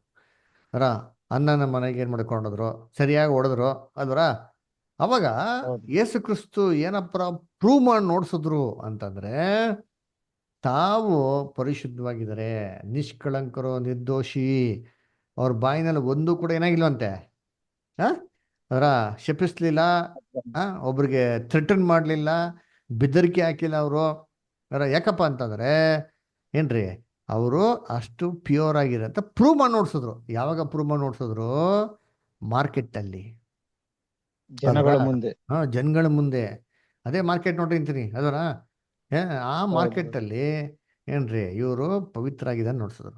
ಆಯ್ತಾರೆ ನೋಡಿ ಅಂತೀನಿ. ಎಷ್ಟೋ ಪಿಲಾತ್ ಮನೆಗೆ ಹೋಗ್ತಾರೆ, ಅದರ ಏನ್ರಿ ಶಿಲ್ಬೆಗೆ ಹಾಕ್ತಾರೆ, ಎಷ್ಟೆಷ್ಟೋ ಅನುಭವಗಳು ಬರ್ತಾರೆ. ಇವೆಲ್ಲ ಅನುಭವಗಳಲ್ಲಿ ಕ್ರೈಸ್ಟ್ ಪ್ರೂವ್ಡ್ ಹಿಮ್ಸೆಲ್ಫ್. ಅದರ ಏನಪ್ಪ ಪ್ರೂವ್ ಮಾಡಿದ್ರು? ನಾನು ಯಜಮಾನ್ ಹತ್ರ ಏನು ಮಾಡ್ತಾ ಇದ್ದೀನಿ? ನನ್ನನ್ನು ನಾನೇ ಬಿಟ್ಕೊಟ್ಟು ಅವ್ರ ಹತ್ರ ಇರೋಂಥ ಒಂದು ಪವಿತ್ರ ಆತ್ಮನ ಮೈಂಡ್ ಸೆಟ್ ಏನು ಮಾಡ್ತಾ ಇದ್ದೀನಿ? ನಾನು ತಗೊತಾ ಇದ್ದೀನಿ. ಯೇಸು ಫ್ರೀಯಾಗಿ ತೊಗೊಂಬಿಟ್ರ? ಎಷ್ಟು ಖರ್ಚು ಮಾಡಿದ್ರು, ಎಷ್ಟು ಬಿಟ್ಕೊಟ್ರು, ತಂದೆ ಆದಂಥ ಎಷ್ಟೋ ಒಂದು ಪ್ರಿಫರೆನ್ಸ್ಗಳಿತ್ತಲ್ವಾ? ಇದು ಯೇಸು ಕ್ರಿಸ್ತನಿಗಿಲ್ವಾ? ಪರಿಪೂರ್ಣ ಅಂತ ಮನುಷ್ಯ ಅದರ ಎಂಥ ಡೆಲಿಕೇಟ್ ಪರ್ಸನು, ಎಂಥ ಸಾಫ್ಟ್ ಪರ್ಸನು, ಇನ್ನೆಲ್ಲವನ್ನೇ ಮಾಡಿ ಬಿಟ್ಕೊಟ್ರು. ಸೊ ಅದು ಫ್ರೀ ಆಗೇನಾಗಿಲ್ಲ ಬರಲಿ, ಯಾಕಂದರೆ ಯೇಸು ಕ್ರಿಸ್ತಗೆ ಮನಸ್ಸಿತ್ತು, ಊಟ ಮಾಡೋದಕ್ಕೇನಿತ್ತು, ಯೇಸು ಕ್ರಿಸ್ತನ್ಗೆ ಮನಸ್ಸಿತ್ತು. ಅದಕ್ಕೆ ದೇವ್ರು ಏನು ಮಾಡಿದ್ರು, ಪವಿತ್ರ ಆತ್ಮನ ಕೊಟ್ಟರು. ಯೇಸು ಕ್ರಿಸ್ತನ್ಗೆ ಪವಿತ್ರ ಆತ್ಮ ಹೆಂಗೆ ಕೊಟ್ರಂತೆ? ಎಷ್ಟು ಅಳತೆ ಮಾಡಿ ಕೊಟ್ರು? ಅನ್ಲಿಮಿಟೆಡ್ ಇಲ್ಲದಷ್ಟು ಕೊಟ್ರು brother. Very good. Unlimited unlimited ಅಳತೆ ಇಲ್ದಿರ ಕೊಟ್ರು. ಯಾಕಂದ್ರೆ ಅವ್ರಿಗೆ ದೇವ್ರ ಮೇಲೆ ಆಸಕ್ತಿ ಎಷ್ಟಿತ್ತು? ಅಳತೆ ಇತ್ತಾ? ಆಚೆ ಇರ್ಲಿಲ್ಲ brother. ಸಾಕಷ್ಟು ಆಸಕ್ತಿ ಇತ್ತು ಅವ್ರಿಗೆ. Very good. ಅಳತೆ ಇಲ್ದಿರ ಪ್ರೀತಿ ಇರೋದ್ರಿಂದ ದೇವರು ಅವ್ರಿಗೆ ಅಳತೆ ಇಲ್ದಿರನೇ ಪವಿತ್ರಾತ್ಮ ಕೊಟ್ರು. ಅಂದ್ರೆ ಒಂದು ವಾಕ್ಯ ಇದೆ, ಒಂದು ನಿಮಿಷ ರೀ.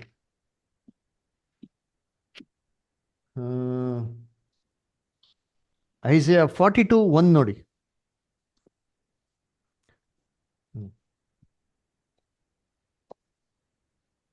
ಹೋದ್ರಿ?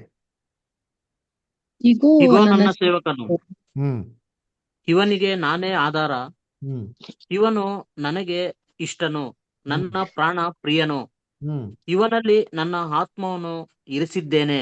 ಹ್ಮ್ ಇವನು ಅನ್ಯ ಜನಗಳಲ್ಲಿಯೂ ಸದ್ಧರ್ಮವನ್ನು ಪ್ರಚುರಪಡಿಸುವನು. ನೋಡ್ರ ಏನ್ರಿ ಹೇಳ್ತಾರೆ? ಈಗೋ ನನ್ನ ಸೇವಕನೋ, ನನ್ನ ಏನ್ರಿ ಪ್ರಿಯನೋ ಅಲ್ವರ? ಏನ್ರಿ ಏನ್ರಿ ಇವನಿಗೆ ನಾನೇ ಆಧಾರ, ಆಧಾರ. ನನ್ನ ಏನ್ರಿ ಪ್ರಾಣ ಪ್ರಿಯನಂತರಿ. ಏನ್ ಪ್ರಾಣ ಪ್ರಿಯನೇ? ಫ್ರೆಂಚ್ ಪ್ರಾಣ ಅಂತ ಹೇಳ್ತಾರೆ ಗೊತ್ತಾ? Best favourite. ಅದರ ಹೆವೆನ್ಲಿ ಫಾದರ್ಗೆ ಜೀಸಸ್ ಕ್ರಿಸ್ಟ್ ಫೇವ್ರೆಟ್ ರೀ. ಅದಕ್ಕೆ ನನ್ನ ಆತ್ಮವು ಇವನ್ ಮೇಲೆ ಏನಾಗಿದೆ? ನೆಲೆಗೊಂಡಿದೆ ಅಲ್ವರ? ಏನು ಅವ್ರ ಆತ್ಮ ನೆಲೆಗೊಂಡಿದ್ರೆ ಅದರ ದೇವರ ಬಲ, ಶಕ್ತಿ, ಅವ್ರ ಮನ್ಸು ಏನ್ರಿ ಎಲ್ಲ ದೇವ್ರು ಯಾರ ಮೇಲೆ ಇಟ್ಬಿಟ್ಟಿದಾರಪ್ಪ ಅಂದ್ರೆ ಕ್ರಿಸ್ತನ ಮೇಲೆ ಇಟ್ಟಿದಾರಂತೆ ಅದರ. ಯಾಕಂದ್ರೆ ಕ್ರಿಸ್ತನ್ಗೆ ಆ ಮನಸ್ಸಿತ್ತು ಅಲ್ವರ. ಆಮೇಲೆ ನೋಡಿ ನೆಕ್ಸ್ಟ್ ಪ್ಯಾರಾಗ್ರಾಫ್ ಓದೋಣ. ನೆಕ್ಸ್ಟ್ ಪ್ಯಾರಾಗ್ರಾಫ್ ಯಾರು ಓದ್ತೀರಾ? ಪೇಜ್ ನಂಬರ್ 225 ಕನ್ನಡದಲ್ಲಿ. ಇಂಗ್ಲಿಷ್ ಸಾರಿ ಕನ್ನಡದಲ್ಲಿ ಪೇಜ್ ನಂಬರ್ 139 ಫಸ್ಟ್ ಪ್ಯಾರಾಗ್ರಾಫ್, ಎಲ್ಲಿಂದ? ಮೊದಲನೇ ಪ್ಯಾರಾಗ್ರಾಫ್ ಸಿಸ್ಟರ್. ನಾವು ಈ ಪೂರ್ವ ಅಂತಿದೆ ಗೊತ್ತಾ? ಅಲ್ಲಿಂದ ಓದಿ. ನಾವು ಈ ಪೂರ್ವ ಸಿದ್ಧತೆಗಳಂತಿದೆ ನೋಡಿ. 139 ಫಸ್ಟ್ ಪ್ಯಾರಾಗ್ರಾಫ್, ಫಸ್ಟ್ ಲೈನ್ ಇಂದಾನೆ ಓದಿ. ನಾನು ನಿಮಗೆ ಹೇಳಿರುವ ಮಾತುಗಳೇ. ಅದಾಗಿದೆ ಬ್ರದರ್, ನಾನು ನಿಮಗೆ ಹೇಳಿರುವ ಮಾತುಗಳು. ಹೌದಾ? ಕರೆಕ್ಟ್, ಹೌದು, ನಾನು ನಿಮ್ಗೆ ಹೇಳಿರೋ ಮಾತುಗಳು. ಓಕೆ, ನಾವು ನಿಮಗೆ ಹೇಳಿರುವ ಮಾತುಗಳೇ ಆತ್ಮವಾಗಿಯೂ ಜೀವವಾಗಿಯೂ ಅವೇ. ಯೋಹಾನ 6:63 ಎಂದು ಯೇಸು ಹೇಳಿದ್ದಾನೆ. ಮತ್ತು ಆತ್ಮನಿಂದ ತುಂಬಿಸಲ್ಪಟ್ಟವರಿಗೆ ಇದು ನಿಜವಾಗಿದೆ ಎಂಬಂತೆ ಪ್ರವಾದಿಯು ನನಗೆ ದೊರೆತ ನಿನ್ನ ಮಾತುಗಳನ್ನು ಆಹಾರ ಮಾಡಿಕೊಂಡೇನು. ಯೆರೆಮೀಯ 15:16, ಪ್ರಕಟಣೆ 10:9 ಸಹ ನೋಡಿ ಎಂದಿದ್ದಾನೆ. ನಮ್ಗೆ ತುಂಬಿಸಿಕೊಳ್ಳುವುದಕ್ಕಾಗಿ ನೀಡಿದ ಆತ್ಮದ ಸತ್ಯ ವಾಕ್ಯಗಳನ್ನು ನಿರಾಕರಿಸುತ್ತಾ ಕರ್ತನೇ ನಮಗೆ ಆತ್ಮನನ್ನು ದಯಪಾಲಿಸು ಎಂದು ಬೇಡಿಕೊಳ್ಳುವುದು ನಿರಪೇಕ್ಷವಾಗಿ ವ್ಯರ್ಥವೇ ಸರಿ. ನಾವು ಕೇವಲ ಆತ್ಮನಿಗಾಗಿ ಬೇಡಿಕೊಂಡು ಅದನ್ನು ಪಡಕೊಳ್ಳುವ ಸಾಧನವನ್ನು ಸರಿಯಾಗಿ ಉಪಯೋಗಿಸಿಕೊಳ್ಳದೆ ಹೋದಲ್ಲಿ ನಾವು ಹೆಚ್ಚೆಂದರೆ ಕ್ರಿಸ್ತನ ಶಿಶುಗಳಾಗಿ ಮುಂದುವರಿಯುತ್ತೇವೆ ಮತ್ತು ಕರ್ತನೊಂದಿಗೆ ನಮ್ಮ ಸಂಬಂಧದ ಕುರುಹಾಗಿ ಆತನು ಒದಗಿಸುವ ಸತ್ಯ ವಾಕ್ಯದ ಮೂಲಕವಾಗಿ ದೊರೆಯುವ ಆಂತರಿಕ ಸಾಕ್ಷಿಯನ್ನಲ್ಲದೆ ಕೇವಲ ಬಾಹ್ಯ ಸಂಕೇತಗಳನ್ನು ಮಾತ್ರವೇ ಬಯಸುವರಾಗಿರುತ್ತೇವೆ. Okay, thank you sister. ನೋಡ್ರ ಏನ್ರಿ ಇದನ್ನ ಸರಿಯಾದ ರೀತಿಯಲ್ಲಿ ಅರ್ಥ ಮಾಡ್ಕೊಳ್ತೀರಾ? ಸುಮ್ಮನೆ ದೇವ್ರು ನಮ್ಗೆ ಕೊಟ್ಟಿರೋಂಥ ಒಂದು ಮಾಧ್ಯಮಗಳ ಮುಖಾಂತರ ಏನ್ರಿ ಅದನ್ನ ನಾವು ಏನ್ರಿ ಅದು ಸ್ವೀಕಾರ ಮಾಡಕ್ಕೆ ನಮ್ಮ ಮನಸ್ಸೇ ಇಲ್ಲ ಅಂತಂದ್ರೆ ಏನಪ್ಪ ಅರ್ಥ ಅಂದ್ರೆ ನಾವು ಕ್ರಿಶ್ಚಿಯಾನಿಟಿಲಿ ಇನ್ನೂ ಬೆಳೆದೇ ಇಲ್ಲ ಅಂತ ಅರ್ಥರಿ. ಇನ್ನ ಕೂಸ್ಕೊಳ್ತಾರ ಇದೀರಿ, ಇನ್ನ ಪುಟ್ಟು ಮಕ್ಳುಗಳ ಥರ ಇದ್ದೀರಿ ಅಲ್ವರಾ? ಅಂದ್ರೆ ಏನೋ ಪುಟ್ಟು ಮಕ್ಳುಗಳನ್ನ ಏನ್ರಿ ವಾಕ್ಯದಲ್ಲಿ ಅನುಭವ ಇಲ್ದಿರೋ ಥರ ಇದ್ದೀರಿ, ನಮಗೆ ಬೆಳೆಯೋದಕ್ಕೆ ಏನಿಲ್ಲ, ನಮ್ಗೆ ಇಂಟ್ರೆಸ್ಟು ಇಲ್ಲ ಅಂತ ಟೈಮ್ ಮಾಡ್ತಾರೆ. ಇಂಥವ್ರೆಲ್ಲ ಹೆಂಗೆ ಅಂತಂದರೆ ಬೇಬೀಸ್ ಇನ್ ಕ್ರೈಸ್ಟ್ ಅಂತ ಏನು ಮಾಡ್ತಾರೆ ಹೇಳ್ತಾರೆ.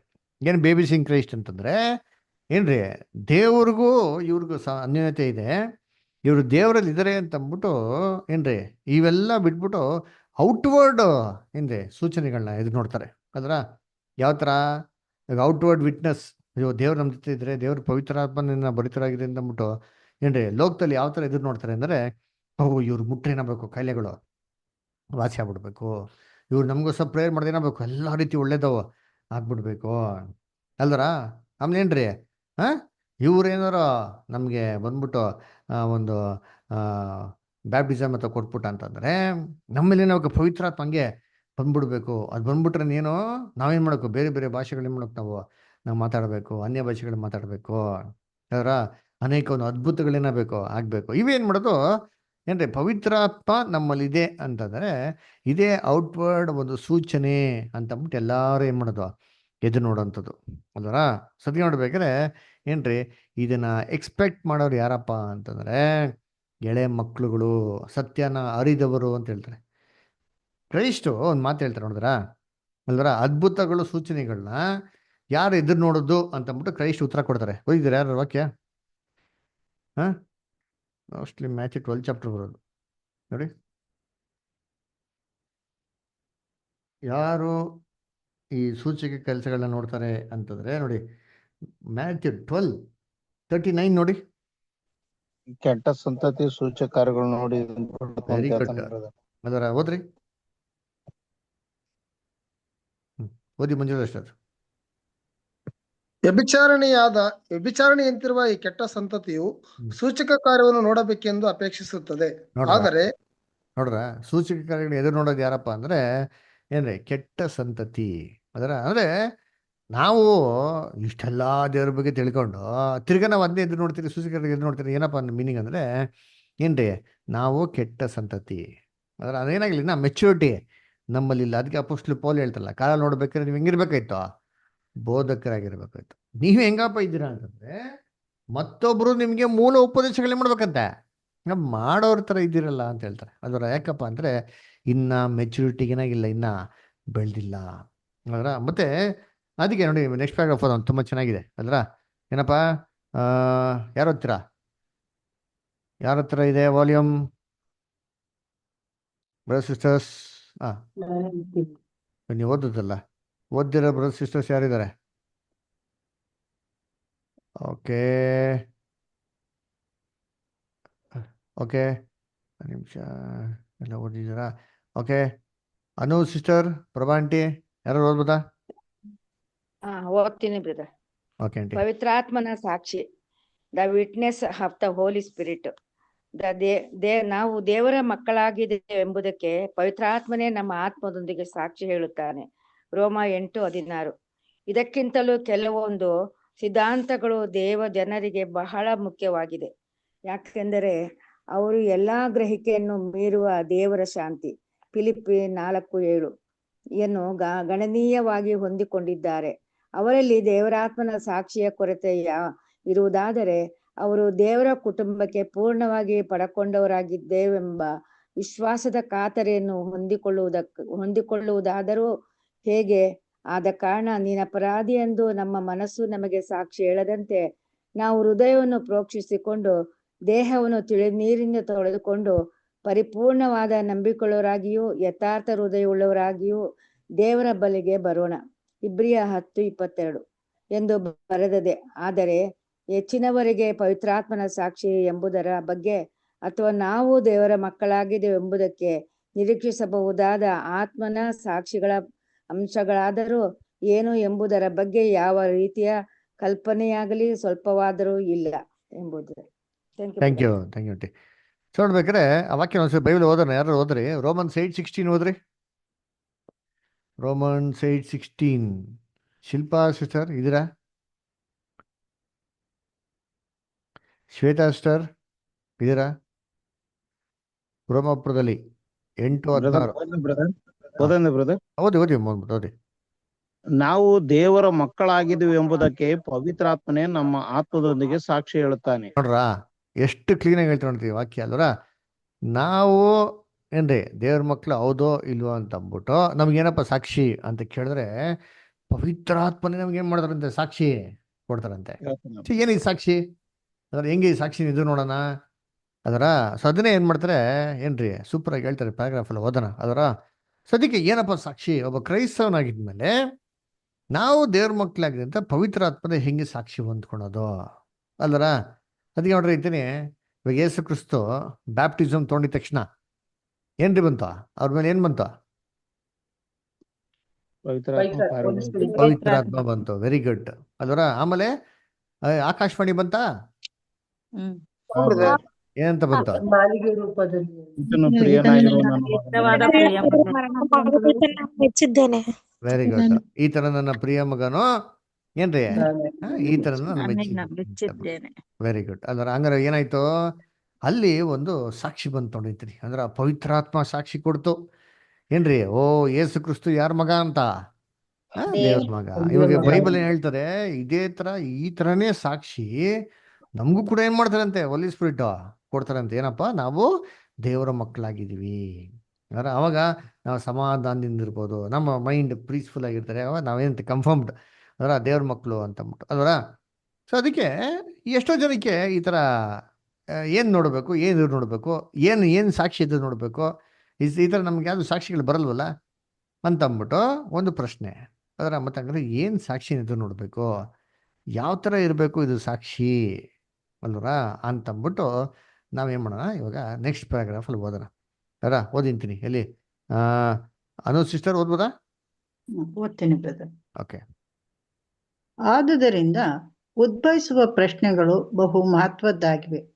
ತಂದೆ ದೇವರೊಂದಿಗೆ ನಮ್ಮ ಪ್ರಾಯಶ್ಚಿತ್ತ ಸಂಧಾನದ ಬಗ್ಗೆ, ನಾವು ಆ ತಂದೆಯ ಮಕ್ಕಳಾಗಿದ್ದೇವೆಂಬ ಬಗ್ಗೆ, ದೈವಿಕ ಅನುಗ್ರಹದಿಂದ ದೇವರು ಆತನನ್ನು ಪ್ರೀತಿಸುವವರಿಗಾಗಿ ಕಾದಿರಿಸಿದ ಭವ್ಯವಾದ ಸಂಗತಿಗಳಿಗೆ ನಾವು ಸಿದ್ಧರಾಗುತ್ತೇವೆಂಬ ಬಗ್ಗೆ ಆತ್ಮವು ಹೇಗೆ ಸಾಕ್ಷಿಯಾಗುತ್ತದೆ, ಮತ್ತು ಮಿಲಿಯಾಂತರ ಯುಗದಲ್ಲಿ ಕ್ರಿಸ್ತನೊಂದಿಗೆ ಯಾರು ಬಾಧ್ಯಸ್ಥರಾಗುವರು ಎಂಬ ಪ್ರಶ್ನೆಗಳು.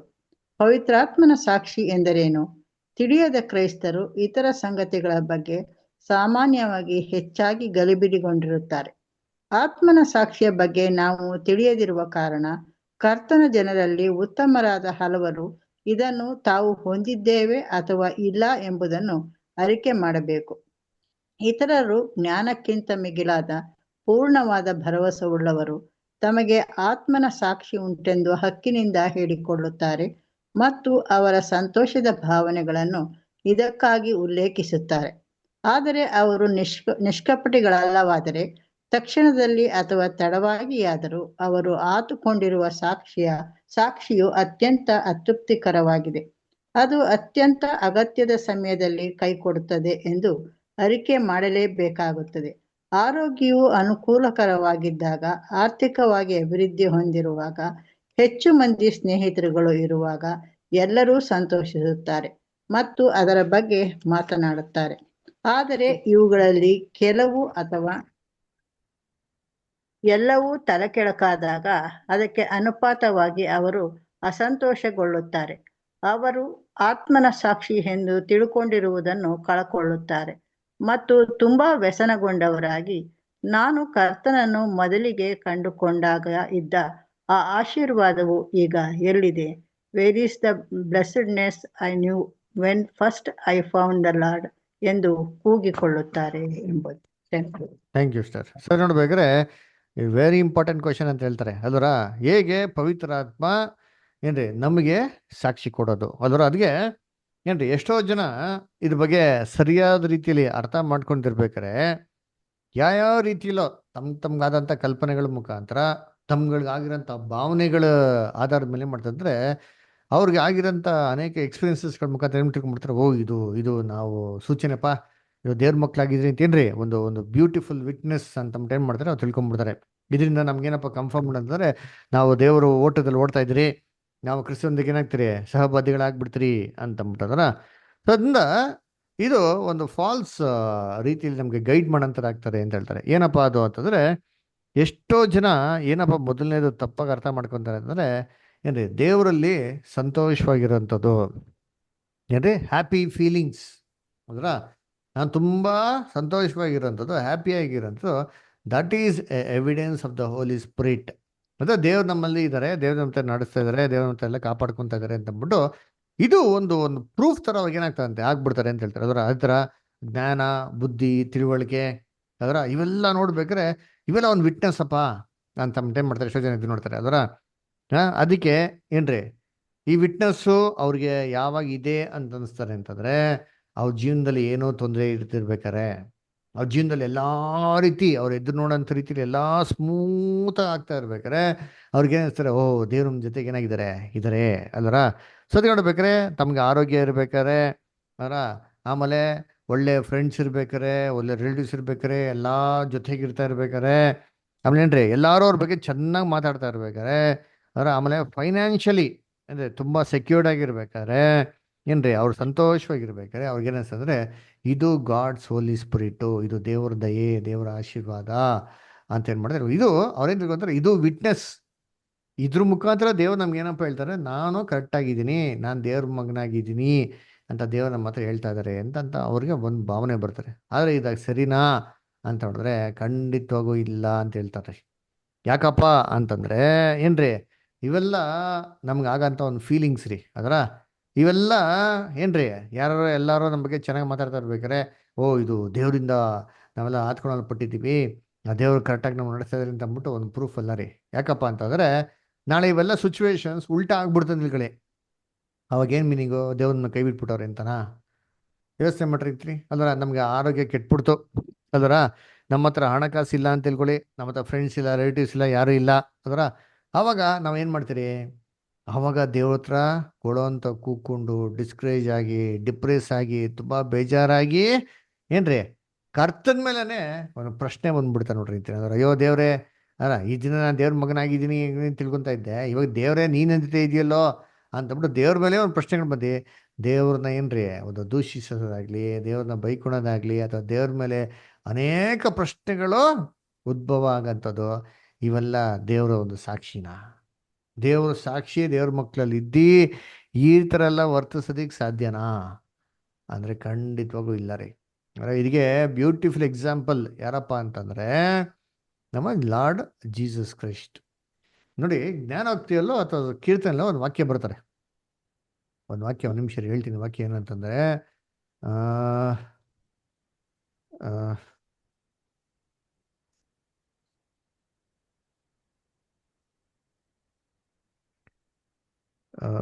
ಒಂದು ನಿಮಿಷ.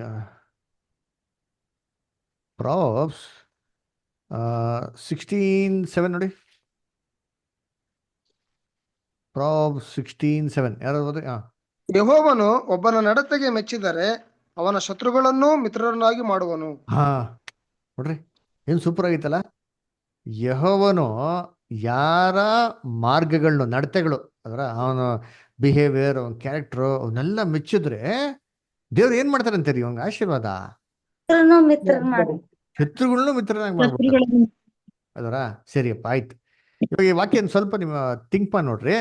ಅವರ ಇಡೀ ಭೂಮಿಯಲ್ಲಿ ದೇವ್ರಿಗೆ ಏನ್ರಿ ಯಾರ ಒಂದು ಬಿಹೇವಿಯರ್, ಯಾರ ಒಂದು ನಡತೆ ದೇವ್ರಿಗೆ ತುಂಬಾ ಇಷ್ಟ ಆಯ್ತು? ದಾವಿದ. ಓಕೆ, ಆಮೇಲೆ ದೇವ್ರಿಗೆ ಯಾರ ನಡತೆ ತುಂಬಾ ಇಷ್ಟ ಆಯ್ತು? ಅಬ್ರಹಾಮು. ಓಕೆ, ಆಮೇಲೆ ಜೋಸೆಫ್. ಓಕೆ, ಎಲ್ಲಾರ್ಕಿಂತ ಮೇಲಾಗಿ ಯಾರ್ದು? Jesus Christ. ಜೀಸಸ್ ಕ್ರೈಸ್ಟ್ ಇಂತ ಶ್ರೇಷ್ಠ ಯಾರ ಇದ್ದಾರಾ? ಹಂಗಂದ್ರೆ ಈ ವಾಕ್ಯದ ಪ್ರಕಾರ ಏನಾಗ್ಬೇಕು, ಅವ್ರ ಶತ್ರುಗಳೆಲ್ಲ ಏನಾಗ್ಬೇಕು ಅವ್ರಿಗೆ ಆದ್ರ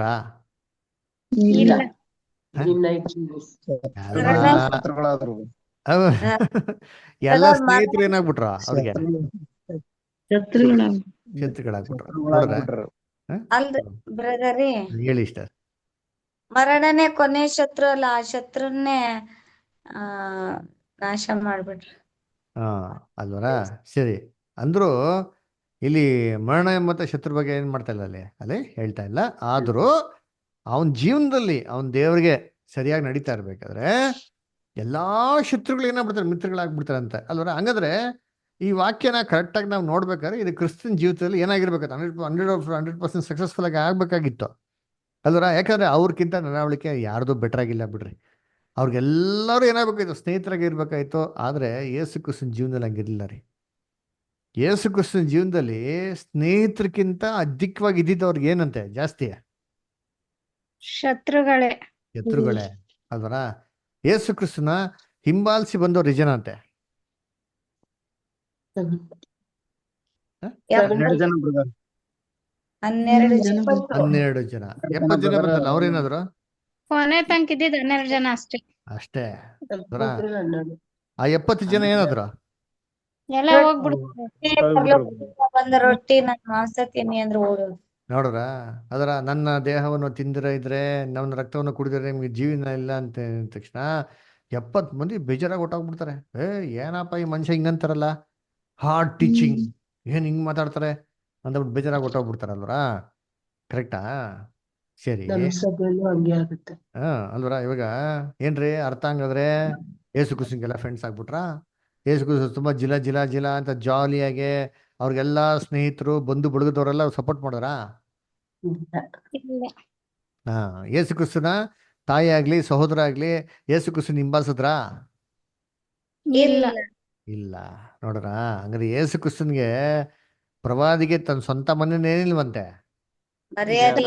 ಮರ್ಯಾದೆ ಇಲ್ಲ. ಅದರ ಅಂದ್ರೆ ನರಿಗಳಿಗೆ ಗುದ್ದುಗಳಿದೆ, ಆಕಾಶ ಅಂತ ಪಕ್ಷಿಗಳಿಗೇನಿದೆ ಗೂಡುಗಳಿದೆ. ಮನುಷ್ಯ ಕುಮಾರನ್ಗೆ ಯೇಸು ಕ್ರಿಸ್ತನ್ಗೆ ತಲೆ ಇಡೋಷ್ಟು ಜಾಗ ಇಲ್ಲ. ಏನರ್ಥ ಏನ್ ಗೊತ್ತಾ? ಅವ್ರ ತಲೆ ಅಂದ್ರೆ ಏನ್ರಿ? ಅವ್ರ ಮೈಂಡ್, ಅದರ ಅವ್ರ ಬುದ್ಧಿ, ಆಲೋಚನೆ, ಅದರ ಅವ್ರ ಜ್ಞಾನ, ಅವ್ರ ತಿಳುವಳಿಕೆ, ಅದರ ಇದಕ್ಕೆ ಸಭೆಯಲ್ಲಿ ಅವಕಾಶ ಇತ್ತ ಅಂದ್ರೆ ಸಭೆಯಲ್ಲಿ ಅವಕಾಶ ಇಲ್ಲ ರೀ. ಯಾರುಗಳಿಗೆ ಅವಕಾಶ ಇತ್ತು ಅಂದ್ರೆ ನರಿಗಳನ್ನೇ ಸುಳ್ಳು ಪ್ರವಾದಿಗಳು, ಬೈಬಲ್ ಹೇಳ್ತಾರಲ್ಲ, ಸುಳ್ಳು ಪ್ರವಾದಿಗಳಿಗೆ, ಸುಳ್ಳು ಮಾತಾಡೋರಿಗೆ ಸಭೆಯಲ್ಲಿ ಏನ್ರಿ ಅವಕಾಶಗಳು ಚೆನ್ನಾಗಿತ್ತು. ಆಕಾಶದ ಪಕ್ಷಿಗಳು ಅಂದ್ರೆ ಬೈಬಲ್ ಅರ್ಥ ಏನೋ? ಪಕ್ಷಿಗಳನ್ನ ಏನರ್ಥ? ಸೈತಾನನ ಉಪದೇಶ ಮಾಡೋರಿಗೆ ಎಲ್ಲಾರ್ಗೂ ಸಭೆಯಲ್ಲಿ ಅವಕಾಶಗಳು ಇರ್ತಾರೆ. ಆದ್ರೆ ಇಲ್ಲಪ್ಪ, ಕ್ರಿಸ್ತನ ಒಂದು ಮನ್ಸನ್ನ ಹೇಳ್ತೀನಿ, ಕ್ರಿಸ್ತನ ಮೈಂಡನ್ನ ಹೇಳ್ತೀನಿ, ಸತ್ಯನ ಹೇಳ್ತೀನಿ, ಸತ್ಯವಾಕ್ಯನ ಹೇಳ್ತೀನಿ ಅಂತಂದ್ರೆ ಅಂಥವ್ರ ತಲೆಗೆ ಅಲ್ಲಿ ಅವಕಾಶ ಇದೆಯಾ ಅಂತಂದ್ರೆ ಇಲ್ಲ.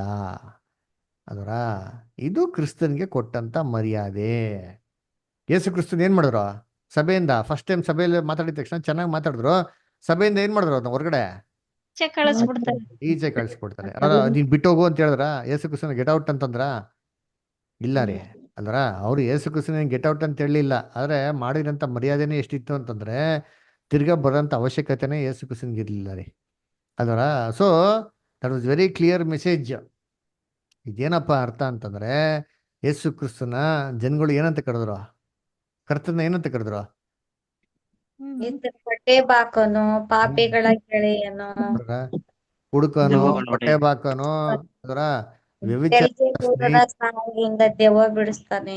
ನೋಡ್ರ ಎಲ್ಲಾ ಕರೆದವ್ರೆ. ಅದಕ್ಕೆ ಯೇಸು ಕ್ರಿಸ್ತ ಹೇಳಬಿಟ್ರು, ನೋಡಪ್ಪ ನನ್ನನ್ನ ಏನಂತ ಕರೆದವ್ರೆ? ಈ ತರ ಕರ್ದಾರೆ. ನಿಮ್ಮನ್ನ ಏನ್ ಕರಿಬೋದು?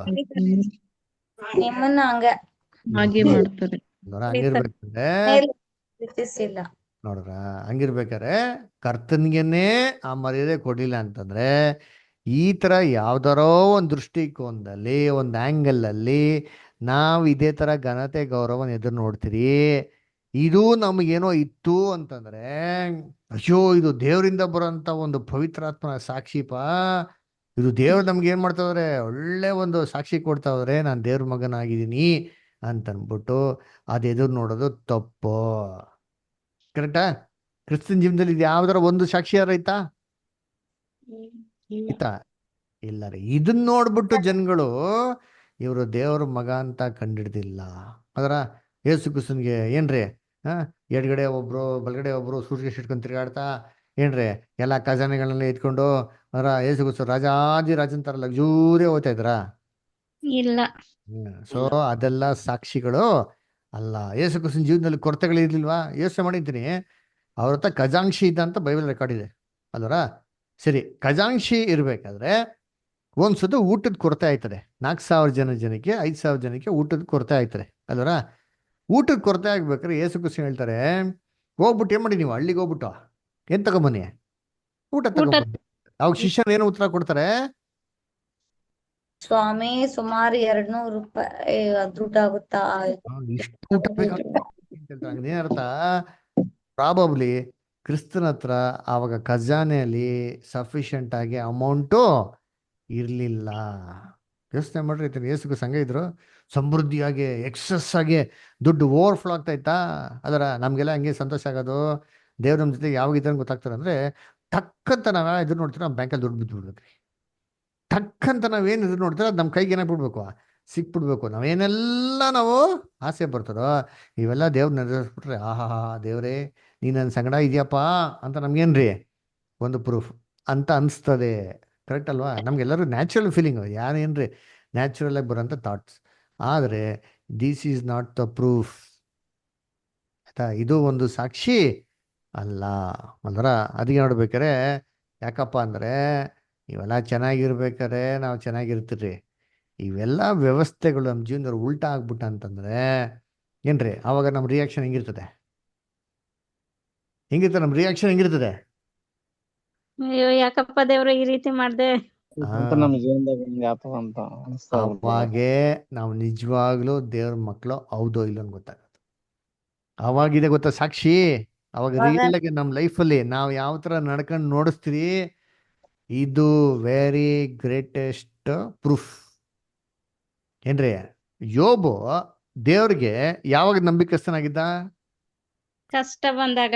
ಹಾ, ಎಲ್ಲ ಚೆನ್ನಾಗಿರ್ಬೇಕಾರಲ್ಲ ರೀ, ಅವ್ನಿಗೆಲ್ಲಾ ಥರ ದೇವ್ರ ವ್ಯವಸ್ಥೆ ಮಾಡಿ ಸೈತಾನ ಅಂತ ಏನು ನಂಬಿಕಸ್ಥವನೇ, ನೀವು ಎಲ್ಲ ಥರ ವ್ಯವಸ್ಥೆ ಮಾಡ್ಕೊಡ್ಬಿಡ್ದ್ಯಾ ನೋಡ್ರ, ಅಯ್ಯೋ ಬಿಡಪ್ಪ ತೆಗಿ ಅಂತಂದ್ರು.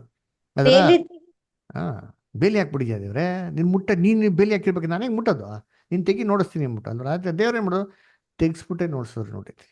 ಈ ರೀತಿ ದೇವರು ಏನ್ರಿ ನಮ್ಮ ಜೀವಿತದಲ್ಲಿ ನಾವು ಎದುರು ನೋಡೋದಕ್ಕಿಂತ ಆಪೋಸಿಟಾಗಿ ನಡಿಬೇಕಾರೆ ಆವಾಗ ನಾನು ದೇವರಲ್ಲಿ ಇರ್ತೀನೋ ಇಲ್ಲೋ ಅಂತ ಪ್ರೂವ್ ಮಾಡಿ ನೋಡಿಸ್ತೀನಿ ನೋಡಿರ್ತೀನಿ.